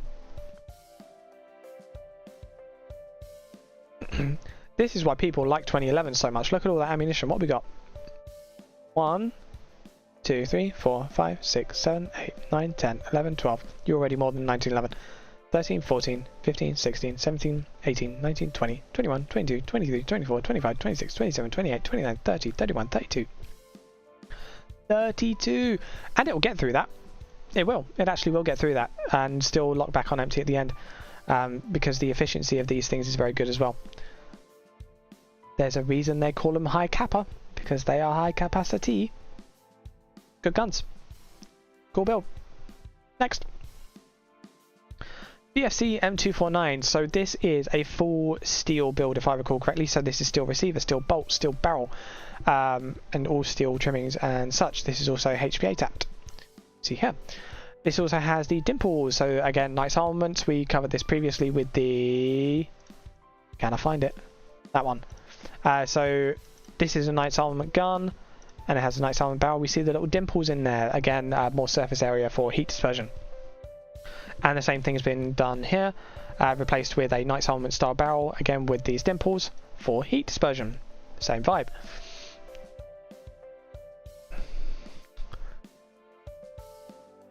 HK clip into paracord into sling point.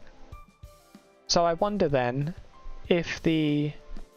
that doesn't make sense. What we got over here? That's not QD.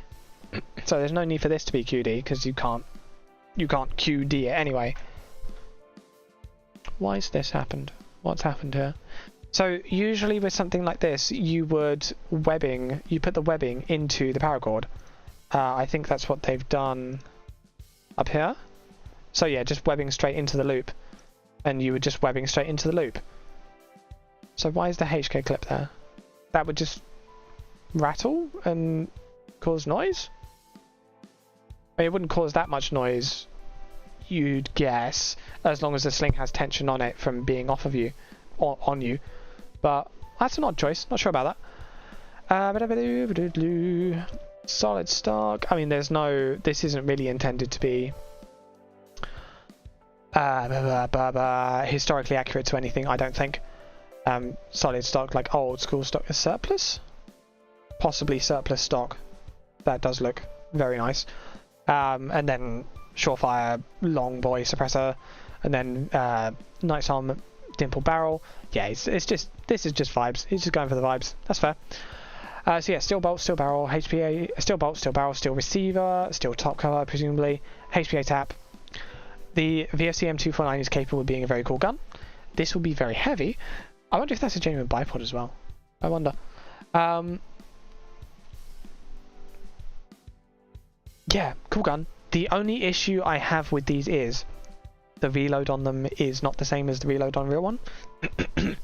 So this box magazine actually just holds gas, or a line for the HPA in this case.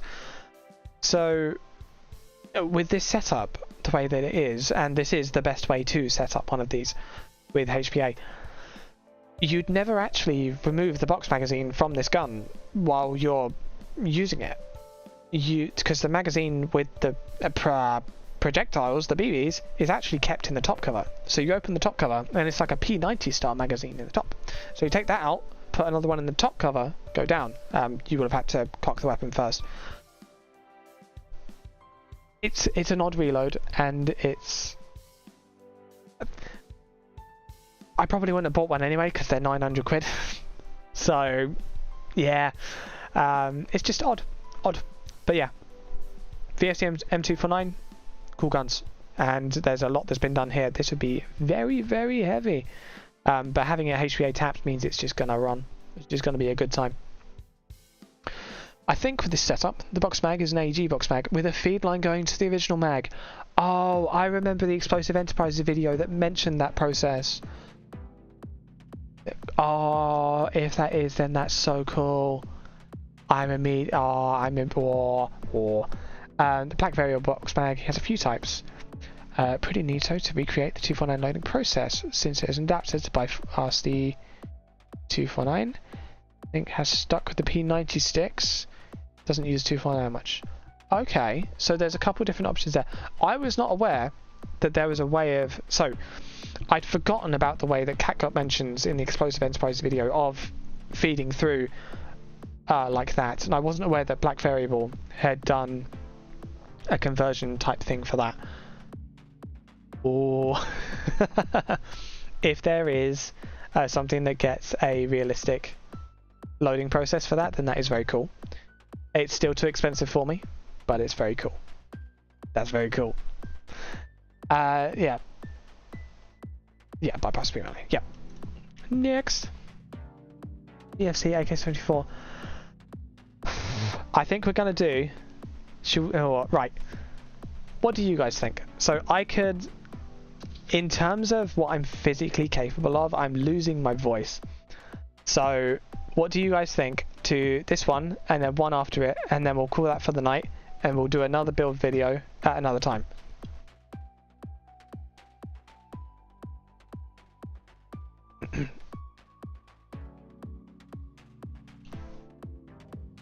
I'm going to hope that you guys are amenable to that. For now though, we will look at Nacho's VFC AK-74. The real flex of something like this sounds good to me too. The real flex of having something like this, of having a VFC AK-74, is if you had more than one magazine for it. Because currently that's damn near impossible at the moment. Sounds like a capital idea, Governor. Alright, fair enough. Yeah, I'm enjoying this too, Winkle. So, like I said earlier, this was an idea from 6mm Badger. Well, it was something... Okay. Stories, again. Originally, I was thinking of doing a review, this kind of review stuff, on used Airsoft listings. Because some of them can be funny, some of them can be strange, some of them can have crazy prices, and it can be fun to talk about those kinds of things. You can't show those kinds of things on YouTube, much less on stream, unfortunately, because it counts as promotion and all that kind of stuff. So that didn't really work. And so I was thinking, okay, well, gun type talking, that could work. Tequila and I, we will have a look through like art gallery on occasion, and I'll bore the tits off him, basically, just talking about posting art gallery, going like, oh, he's done this way, oh, and all that kind of stuff. And I thought over time, well, maybe that's something we can actually make something of. But it's kind of been on the back burner. And then 6mm Badger, again, his channel link is in the description. He's better looking, classier, and has a better camera setup than me. Did exactly that idea. And it was pretty cool. It was pretty cool to watch all that kind of stuff. I thought, okay, that actually looks really fun. I want to give that a go. And so here we are. Yeah, good times. So, VFC AK-74, the real flex here will be if you have multiple mags. He has not shown multiple mags, and therefore he is just like the rest of us. I also have a VFC AK-74. Mine is set up wood and steel, of Soviet Afghan invasion era paratrooper. So triangle folding stock, wood handguard, Bakelite grip. I like mine. This one, we have a more modern tactical look. So, Kalashnikov USA AK pistol grip, WBP Rogov enhanced safety selector. So that's the finger bit, is it? Yeah, it's a finger bit. DT TAC, TRS AK-74 dog leg rail. Oh, okay. That's interesting. Usually you... yes, to the used video, those could be hilarious if you crop them and notice it. You'd have to be so damn particular on how you edit it, unfortunately. And even then, there's the issue of if someone uploads something a bit silly or with a bit of a rough price or whatever, and you're going, look at that idiot, man. Ah, why does he breathe? It's not good. You're just being mean to people. You're being mean to people without their consent. And that's the thing. Everyone here has chosen to join this Discord, link in the description, and post their stuff in here. You know, they're giving, with the precise explicit thing of like pictures of your airsoft builds for build review video. Everyone that posts in here knows what they're getting into. If it was just going onto random used lists and be like, you suck, you're an idiot, you priced that wrong, you don't know what you got, it's not good. That's just kind of a bit toxic at that point, isn't it? Need VFC to release AK-74 so I can do my Afghan kit. So that, right, when you say that, Doc, do you mean the AK-74 that isn't the M, because there are some receiver differences and gas block differences, if I recall? I don't know the specifics of AK stuff as well as M4 type stuff. So is that what you mean, or do you mean wait for VFC to release another batch of these, because that is also something we're all waiting for? Unless you have one already. Yeah, vector optics. Vector optics can be competent. No, actually, I'll take that back immediately. Vector optics are competent, but their stuff doesn't really. They're not looking to reproduce or clone other scopes, sights, optics, whatever. They kind of do their own thing, but their internals are good enough for airsoft 9 times out of 10. I have a red dot sight that I bought new, vector optics. It's just a little tube that goes in a. It's either a 30mm or a 25.4mm tube. Cost me 10 quid, £9.99. Still works, still fine. It's not the brightest thing in the world, and maybe the glass has a bit of a grey tint to it, but it's perfectly usable. It was only a tenner, and that was new. So vector optics, yeah, they're doable. A Sig Blaster AK tracer unit. Let's bring this up proper big. That muzzle device is a tracer unit. It's so small. It is slightly chunkier than the one that VFC comes with. I think the one that VFC comes with is also... There's something not quite right for historical. Really like Vector's pistol dots. I haven't tried Vector's pistol dots yet. The thing is... Right. So, let's get the threads in order. I think the VFC muzzle device is somewhat different to the AK-74M muzzle device. When it gets into particulars like that, Explosive Enterprises, watch them instead of me, just in general, very informative, and they say something about that muzzle device that's not quite right. This one is a bit chunkier than that one, so again, but really, would you know? If I showed you this, would you know that that was a bit chunkier? I wouldn't, definitely not. Right, Vector's pistol sights, yes. When it comes to pistol dots, I have only generally bought pistol dots for the purposes of historical accuracy, and so they have been RMR clones. I have bought, it's the wrong 74mm muzzle device compared to receiver markings and so on. Really nerdy stuff. Oh, it's the wrong 74mm muzzle device. I wonder what the correct one is then. Because it's not going to be the angled, like, scoop, because that's the 47 rather than, well, that's the 7.62 short one. I don't know. I don't know what the correct 74 muzzle device is in that case. But yeah, pistol dots. Generally, the only dots that I've bought for pistols have been to clone something of historical accuracy, usually the Mark 27, which is the US Army's designation for the Glock 19. And so they have been clones of the RMR, specifically the RM06. They've all sucked. In one way or another, they either have smearing of the dot in one place, dodgy connections that result in the electronics dying. The button rubber covers have come off on one of them.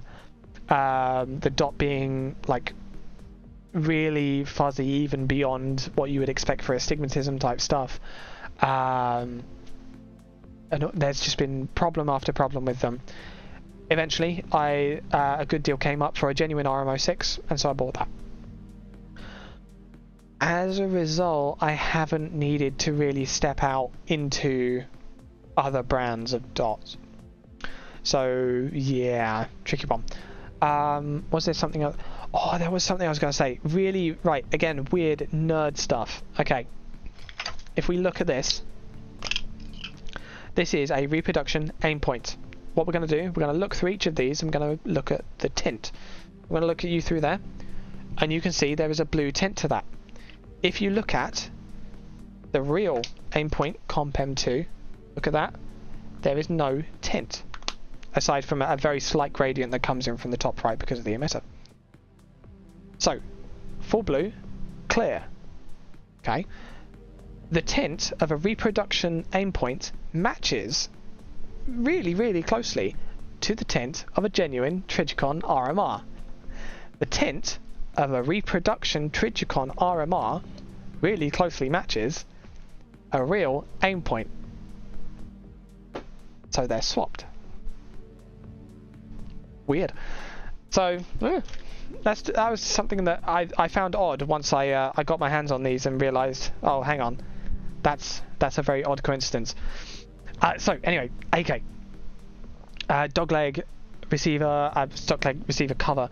Let's talk about that. So these hinge off of the gas block. No, sorry, not the gas block, the rear sight block. The reason for this is these are not typically considered to be capable of holding 0 if they are not anchored at this point. Because otherwise the method of fixation there, it has too much room for maneuver. And so under recoil, under shaking, if you just put a Picatinny rail on top of a standard AK dust cover, the belief is that it would not work. And so that's why we have a hinging point here, to minimize that and make the sight viable to actually be used as a sight. Up front, this looks different. Oh, Hogue, okay. So let's see our parts list. So you take conversion kit for dogleg rail. I assume that's for the rear sight block, but well, it might be for the rear sight block. It might be something for actually the rear of the cover. I don't know. Interesting. Vector optics, yes, yep. Oh, you haven't mentioned the front grip, the front handguard. Okay, fair enough. And then, yeah, that link goes to that image. I actually clicked that earlier. Yeah, people really say that the AK pistol grip is not good. And they say that it's so thin that it's only suited, I believe the term was, for underfed communists. I'm apparently an underfed communist. I get along absolutely fine with those grips. Like, without gloves, they're just fine. I don't see the problem. Maybe I have small hands. I don't know. But with either of my AKs, I have the VFC AK-74 and I have the GHK AKS-74U, the Crink. I have the same grips, basically, on either of those, and I have no problems at all. So, I don't know. With that kind of thing, that is not a problem that I've had, and so I've seen no need to change anything there. I'm very curious about the safety, because you can take the safety off with your finger, as opposed to usually when you have to come up forward and go down with the whole hand, or come around with your thumb and go that way, because sometimes it's a bit too stiff to do it that way. My issue would probably be joints. If I use that, my finger probably can't go sideways with any amount of force, so that probably wouldn't work for me, unfortunately. But cool concept, it does solve the problem. Really, I always wonder, like, the safety goes all the way through, like the bar, I think. So why not just make the safety on the other side? I don't get it. There's something I'm missing in my understanding of that situation, and I don't get it. Whatever. But yeah, tactical looks of the AK, but not too, again, not too crazy, not bringing up the weight a whole lot. They've just done just enough to get a decent sight mounting platform and then a decent sight onto it. Not too heavy, not too crazy. I got the tracer unit on there as well, which generally we'd be like, oh, weight on the end. If this was just a cosmetic suppressor, then yeah, sure, we'd say, oh, that's a bit of weight on the end, dude. But given that it is serving its function as a tracer unit, valid. Pistol grip, if that solves your problem, cool. The tape, I'm not really a fan of the tape personally, but each to their own. It does break up the silhouette, sure. And if you like, it wouldn't be, that's not UCP, that's... What is that? Is that frog? I think that's what... Is that frog woodland? Something like that. The US Marine camouflage. Old US Marine camouflage. Sure. Each to their own. Not for me personally, but that's fine. Yeah. I mean, it's a real flex to have a VFC AK-74 at the moment because there are so few of them around. It would be a real flex if you had more than one magazine for it because there's not a lot of them around. But future, I don't know about you, but I've kept a few quid aside just in case any mags, well, just for when mags come in. I've been told March, which is where we are currently. So maybe we'll see. Yeah, cool gun. Again, it does just enough with the build to do exactly what it needs to do. It's a good job. Now, last one. Our last one. Oh, if I recall correctly, this case also a semi-selector. Oh, yeah, okay. NATO's German. Semi-selector. So how does that work? Is the bar... Oh, I guess we wouldn't be able to talk about that, really, would we? I don't know how semi-locking an AK works. Oh, but we can't talk about it on YouTube, so I'll have to ask on HRC later, because I'm curious. That's very interesting. Right, next. Oh boy, we've got some more going on here. Oh, it's this one. So this is... Oh, cool. We're going to end on the one that I asked for the thumbnail for. Well, I say asked. So... I wanted... Okay, I have pictures of these builds. No, sorry. I have pictures of my own builds. But I didn't want to use one of those for the thumbnail of this video, of this stream. Haven't a clue. No, it was a massive pain on the GHK though. Fair dues. Yeah, I didn't want to use one of my own builds on the thumbnail because then it would seem a bit strange if I didn't have that in the video, but then I didn't want to have that in the video because this isn't about me. This is about the community and what other people have done. I overthink things a bit sometimes. And I was looking at them, and this is one that popped out to me as like excellent high contrast. This is a brilliant photo, and so popped it on. Asked Nacho, he was happy for me to use it, and here we are. So, presumably Magpul SLK stock vector Huey. People that call it everyone calls it the Huey, but it's the UH1, whatever. PTS Unity Riser? Presumably not a real Unity Riser, right? Oh no, genuine. Okay, okay. The PTS one is generally considered to be good enough, and it's a lot cheaper. This is my metric for how close I am to dying. What is that? That's not the FMA Engal. I think that might be the summer gear. Engal. Oh, Evolution Gear. I didn't know Evolution Gear did an Engal. Fair dues. Oh, and dummy as well, because Germany again. Germany again. They can't do lights on their weapons. They can't do lasers on their weapons. Let's just open up the Discord chat and see if anything fun's happening. If everyone's saying hi. Oh, is Dejan saying they're on the back? Wait, look, obviously they're back now. Dude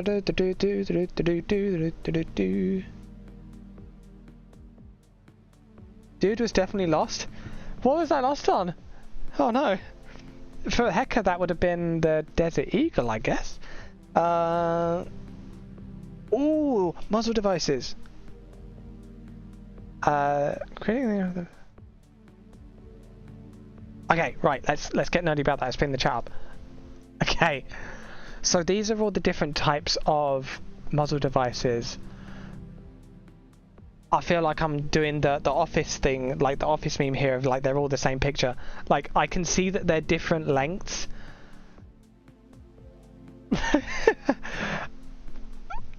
Bloody hell, man. How did he know? How did Catgut look at that and go, that's wrong?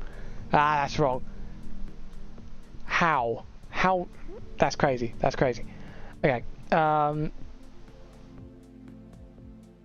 Yeah, okay, so that is all the VFC, not the VFC, the AK-74 muzzle devices. They all look so similar. I wonder if it's the markings. I mean, these two have markings, but like... Ay, ay, ay, dude. How? Not a clue. Not a clue, not a clue. Anyway, Sig MCX. Someone else who built AKs for a living told him. Ah! That makes more sense. I would have had no chance of ever diagnosing a change that minute in anything. That's crazy. So MC no future. I'm sorry, guys. I'm sorry. We'll get to those in another stream because this has actually been pretty fun. Right. Every SLK stock, people like them. They are gaining historical significance as well. Like I said at the beginning of this stream, with the XM5 and XM7. The beginning of this stream was 3.5 hours ago. It appears, for all intents and purposes, to be a competent stock. I do wonder though, with the CTR, with the waffle stock, with the SOP mod stock, you have the loops inside them where you can just put the strap through, whereas this doesn't seem to have any accommodation for anything that isn't a QD. That seems odd. It's a non-rotating QD because of where it's placed, but I'm not sure about that. I mean, we can go back here, well, obviously not for that one, but you know, this around the stock. Go here, that would be on this sling loop, I guess, but it could also be around the stock. Go here, that's around a sling point again. Go here, around the stock. This is actually the prime example I was looking for. Going through the waffle stock. It has a loop, but it's also an M-lock slot. It has a loop, but it's also an M-lock slot. Is that visible? Am I blind here, or is this... Oh, that's M-lock, and so it's an M-lock QD.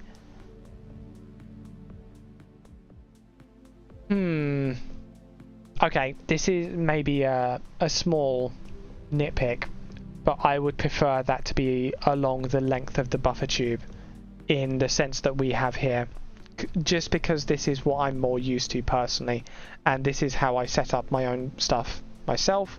It's how I think it's how I've seen people more commonly do their own setups. I'm surprised that this is in this orientation. And for me, when I've done stuff in this way, I've had issues with it. So if I have, let's pretend that is an empty slot and that we've slung through the webbing in this way, but we've done it through here. The problem that I have, I'll bring it up into the shoulder. Life is good. Cool.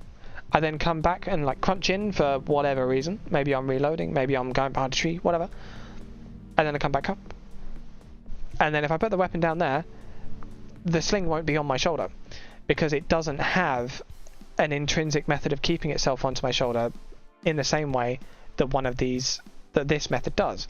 Because of this method, it actually pushes with a unnoticeable amount of force, but it pushes the sling into the pocket of your shoulder, and therefore you can drop the rifle and you know it's always going to be there.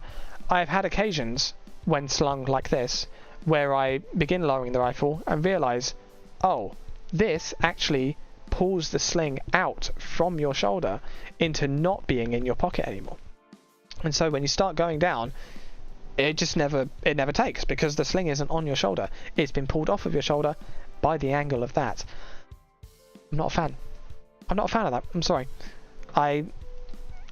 Unfortunately, the SLK has lost me on that one. But hey ho, each to their own. If that's not a problem that you have, then that's not a problem that you have, and life is good. Buffer tube, of course, is not actually a buffer tube because the MCX does not have a buffer tube. This is a folding stock assembly, and this does fold. This folds to the... Which way does one of these fold? I thought it was to the right, but there's a lot going on here. Artisan M4 folding stock adapter. I don't know which way that folds. Also, presumably it folds one way or another. Fine. Oh, BPW 6061 lower receiver. Ooh. Is it so? Okay, so it's just the lower receiver. The 6061. That's interesting. Or that is BPW, I should say. I don't know what the upper receiver is made out of with VFC. They still claim to be CNC, I believe. So it's going to be high quality stuff. I wonder what the decision was then to go for BPW for the lower receiver and what problem that solves. That's very interesting because or is the VFC APFG okay, VFC makes this gun. They make it under the company name of APFG in order to get around licensing issues. I wonder if the lower receiver of this is cast and not forged. Not sure. Anyway, looks pretty good. My Magpul K2 again works for a lot of people. Doesn't work for me personally, but works for a lot of people.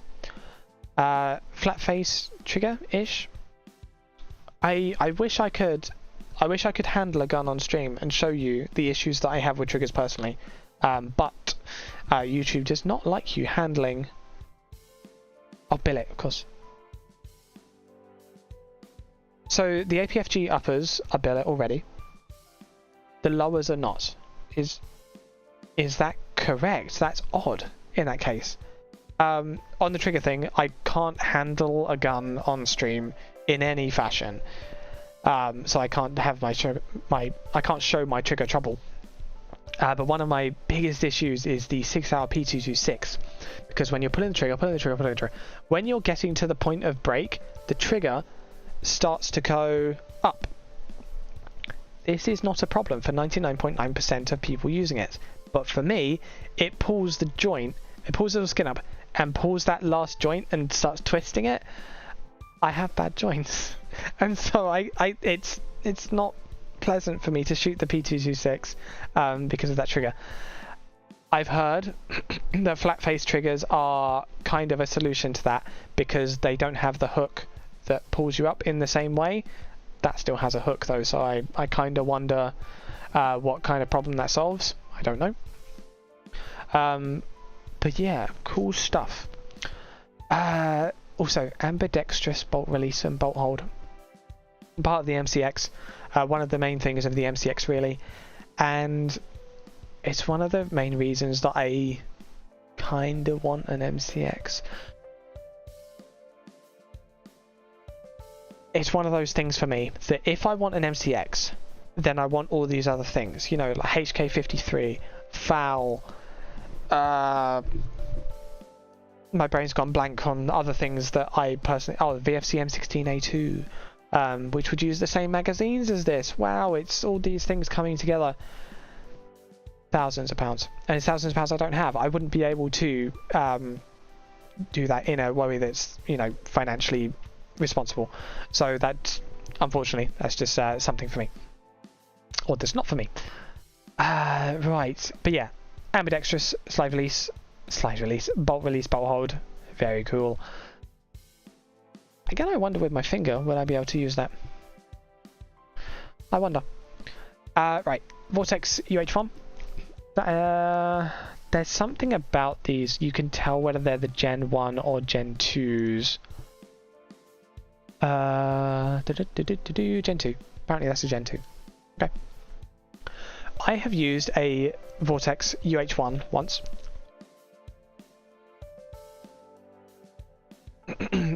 Though are very cheap and nasty castings.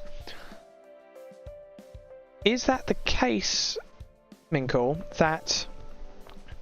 So, something I've noticed with VFC, not the VFC M16... Oh, I had to close the tab. But in the VFC more modern M4s, like Marketing, Block 2, etc., the receiver finish on those is very gritty. It's like almost to the point of being sparkly. Is it the same problem here? I can't really tell with the image. but that's something that I've noticed with their M4 series. I wonder if that's the case as well here. So yeah, I've used a UH1 once. I don't know if it was a Gen 1 or a Gen 2. It was one of those situations where you're on the field, you're waiting in spawn for the game to start. Chap, exact same. Yeah, in that case, I very much do not blame Nacho at all for replacing that lower receiver, but the upper is fine, which is why you only swap the lower. Fair enough. Yeah, that's understandable. Let's find out. So let's finish the thread. One of those situations with the Vortex UH1 where... Okay, electrical tape, cool. So, finish the thread, Hobbs. One of those situations where you're in spawn, waiting for the game to start. I see a chap with one of these on and go, hey, is that a real one? He goes, yeah. I go, oh, can I have a look? Airsofters are all about, like, enjoying these kinds of things. So, people are going to be friendly 9 times out of 10. And so I had to look through it and had to go for it. Maybe it was a Gen 1, because I know it's a problem with the Gen 1 rather than Gen 2. The refresh rate was noticeable, like very noticeable. I wouldn't say I'm like a massive gamer or anything. This screen is actually, Windows has it locked to 60 frames per second for some reason, even though it's either a 120 or a 144 hertz, I don't remember. It's presumably not a 144 hertz, otherwise you'd have that flickering or whatever. I'm not a gamer, but I noticed the refresh rate issue on that UH1. Now, the thing I wanted to Google is BPW. Lower receiver there. Right, let's go MCX. I'm very curious to see how much this costs. If it decides to load. Yeah, visit. Go on. It's $50? That's crazy. What? Oh no, that's the original VFC one. Don't want that. Alpha versus AG. Whoops, my bad. I was gonna say that's so the one it showed me didn't look the same level of like anodizing as that did, and okay, and it's like 50 quid. That can't be right. This one, however, BPW, MCX lower, 4 GBB, 6061 aluminium FDE, cool. Just shy of 200 quid. Yeah, 200 quid. Yeah, that's exactly. I've found 194 here. So yeah,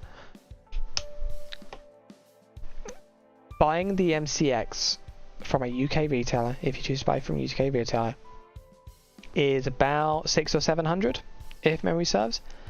Putting an extra 200 on top of that, that's quite tough. That's a tough one to swallow.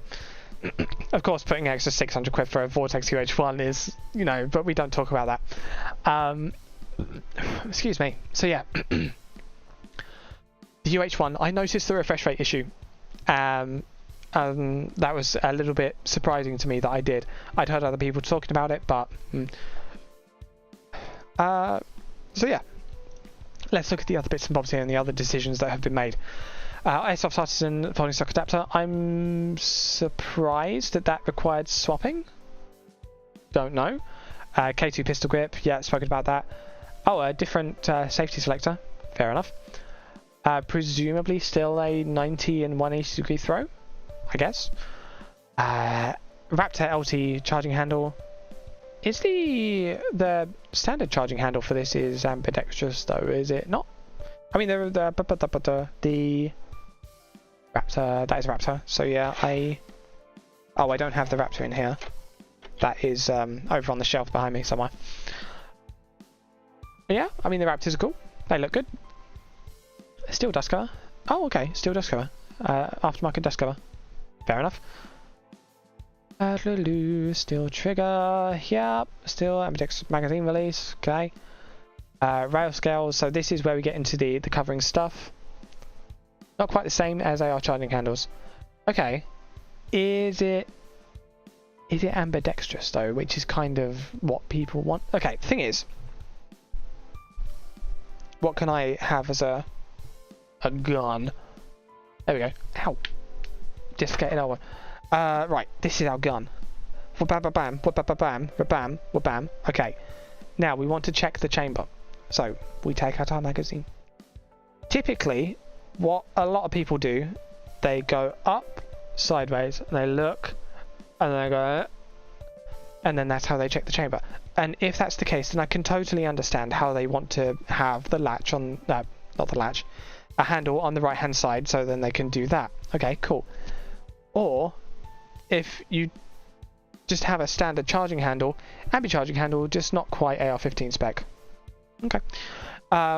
Or if you don't want to do that and you just have a standard charging handle and you don't want to do all the faffing about, you put you use your support weapon support the weapon, bring it over to the side, pop the stock on top of your shoulder, and then just with a charging handle like that, and then you can just see into the chamber, nice and relaxed, no effort at all, no faffing about with all this, blah, blah, blah.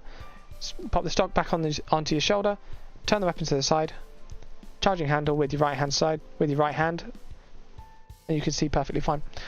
So getting along with a non-ambidextrous charging handle, it's not as difficult as people make it out to be. That was a technique that I saw a chap called John Lovell using from one of those tactical type companies called Warrior Poet Society, ex-US Ranger, and he's a sensible chap, uses his brain. And so when he did that, I thought, oh, hang on, that's actually useful.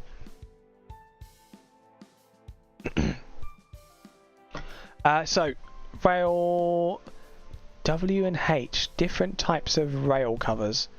Is that because they're wide or high, or what's the difference there? This is definitely non-symmetrical, so I guess this is supposed to be for that, which is why it's got a different type name, I guess? Don't know. Yeah, foregrip. I'm a fan of using foregrips where required, and if we got suppressor and all that kind of stuff on, have we got a light on there? I know he's German, so it would have to be deactivated. No. So yeah, but having a vertical grip does make things easier for you. I'll BPW do suppressor as well, fair enough. Yeah, okay, very good looking build. My criticism of this would be, and I'm afraid I do have a genuine criticism of this, there seems to be a little bit more money in this than there needs to be. Things like the dust cover, things like, well, the AR folding stock adapter thing, that's standard on the MCX though, isn't it? I thought. The charging handle, okay, it's not quite to spec, but if it's still functionally the same, then it's unusual. I wouldn't see it as a necessary purchase. Well, okay, I wouldn't see it as a necessary purchase. What you spend your money on is entirely up to you. That's gonna be what it comes down to. That's gonna be what it comes down to for cheaper stuff. Where's the stuff like this? And it's gonna be what it comes down to for stuff like this.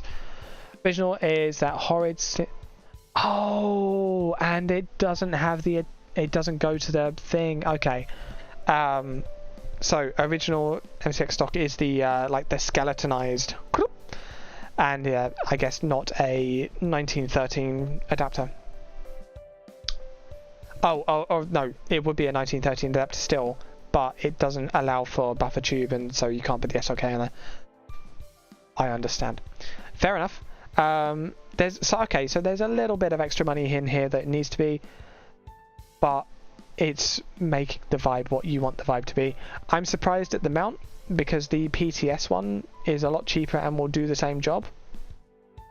And pretty much just as well. It still has markings, it's still going to lock down properly, blah, blah, blah, blah. What you do with your money is up to you. And yeah, I mean, that's, like I say, that's a rule that's going to apply to the cheaper builds just as much as it's going to apply to the more expensive builds. In that it is your gun, it is your choice, it is your build, and it's valid. It's just, yeah. I'm surprised at some of the choices that have been made here that are quite expensive. But yeah, I mean, it looks fantastic. Like we said, the replacement of the lower receiver, now that I understand why this is, and the price isn't terrible, it's a bit rough, but I can understand why it's been done, and it does look absolutely fantastic. So yeah, looking good, dude. Nice build.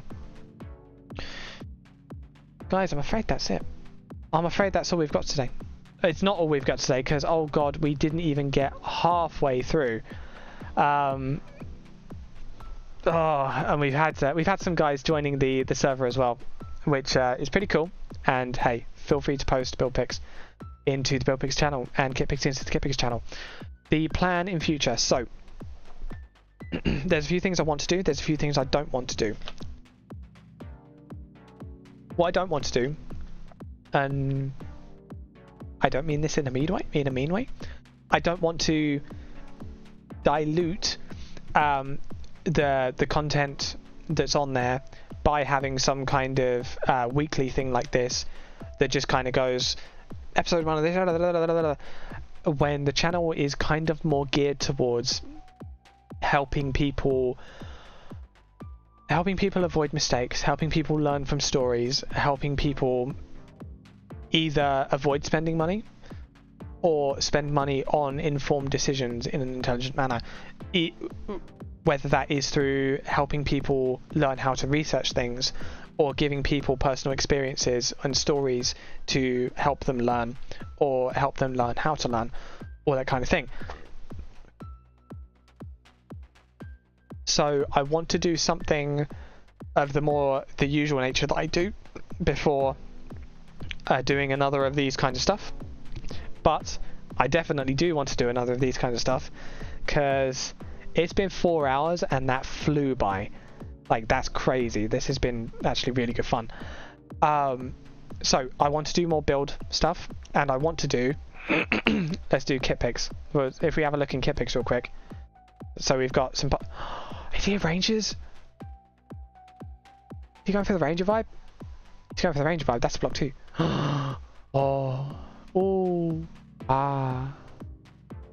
See, I'm a Ranger fan. I'm a big block 2 fan. Like, it's right.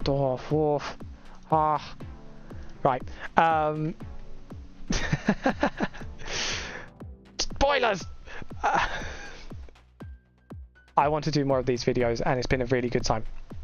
But I'm going to wait until doing the next one until I've done one of these build videos, or at least something to break this up a bit. In terms of the build we've got going on at the moment, the Black Hawk Down, the 90s Delta Carbine, that is done. Needs footage of it in its actual current state, though, gameplay footage, because the footage that I have of it is of it in an old state, and I kind of like things to be relevant and, you know, everything to line up and be good. Whereas that's the build that it's in right now is in its complete state, yay, but the footage I have isn't, so I want to get footage of it in its complete state. Mark 18, build complete, video done, video complete, already uploaded, yay. VFC AK-74, I am merely mortal, and therefore I only have one magazine, therefore I can't get gameplay footage with it. Hey, that's cool, dude. I'm a fan of those kind of kits. And the block 2 choice, impeccable. AK-74, only one magazine. M110, I want to do an M110 update video at some point, just because I've changed a couple things around, and I want to give the reasoning for why. Like the scope in particular, it's a vector optic scope, but it's really good. VFC Scar H. In theory, it's complete. It has a winter recoil spring in it, but it doesn't have the winter hammer spring, which has just been sitting on my desk for a couple weeks now, because I would have to replace it, and I don't want to. That would be effort, and effort in taking part of fire control group, and that gives me trauma. So one day, a VFC G36. I have a VFC G36 that's built out into a full-length VFC MG36 with the bipod and everything, with a Hensoldt. So it's not a Hensoldt carry handle, but I swapped out the internals of this to. Oh, let's have. No, let's. I want to click on it. See, I want to click on it, but like It could be someone's genitals. Oh no, we're good. Right, we're good. Oh, let's have a look at that video. Oh. That's coming out of my speakers, I'm sorry. Nice. I've got to watch it again. See, I'm a fan of Ranger Green stuff. I'm a fan of Block 2. Yeah. Also, the thing I like about that video, it's not too try-hardy. So many of those videos are just like, we are the blah blah blah, we have the this and that, and we're so we're dynamic, we got the and they all end up looking the same, and I'm just not really a fan of the vibe. So something that's a little bit less full on, I guess that's the word, like that, I'm a fan of that. I like that. So what was I saying? G36, yeah, MG36, it is a reproduction carry handle, but I've swapped out the scope internals for a real Hensoldt scope. And it was actually like not expensive at all, which is like so cool. So I want to go through how that can be done and all that kind of stuff. That build is ready? Question mark? Bit my tongue. Yeah. I think that's ready. Again, gameplay footage. I don't get to play as much as I would like to play because of my joints issues. Also because I'm quite commonly on call for work. I can do this while being on call for work. I'm actually currently on call for work. But if I was out playing at a site, then that wouldn't work for me, unfortunately. LAC6, as mentioned 3 hours ago now, the LAC6 has completed externally, completed internally, but there is a problem with the trigger box where the bolt appears to be hitting the disconnector lever when it is in fully automatic, which is odd. So that needs figuring out before I can do anything there. Yeah, in terms of build videos, I think that's pretty much everything that's planned. Oh, staccato. Yeah, need to do the staccato. Well, need to do the staccato video. Need to get the staccato sorted properly first because it needs a proper holster. I'm thinking Safariland because I very much like the Glock Safariland holster that I have. And it would be very secure, etc, etc. Decisions to be made. Also, I completed the Glock build but never actually made the Glock video. So I should probably do that at some point because, yeah, there's a story to be had there, and a few decisions to be made there actually in terms of. So I had the bomber steel slide, and there was a story. There's a whole story there for a whole other video. So that's where we're at with all the build videos at the moment. Excuse me. And I think that's where we're at. I think that's everything. Oh, we're done. It's been 4 hours, guys. This has been really enjoyable, but I am exhausted. I apologise that I wasn't able to get through all of the builds. Some of that's due to me being sidetracked. Some of that's due to me being a bit of an overthinker, a bit of an over-explainer.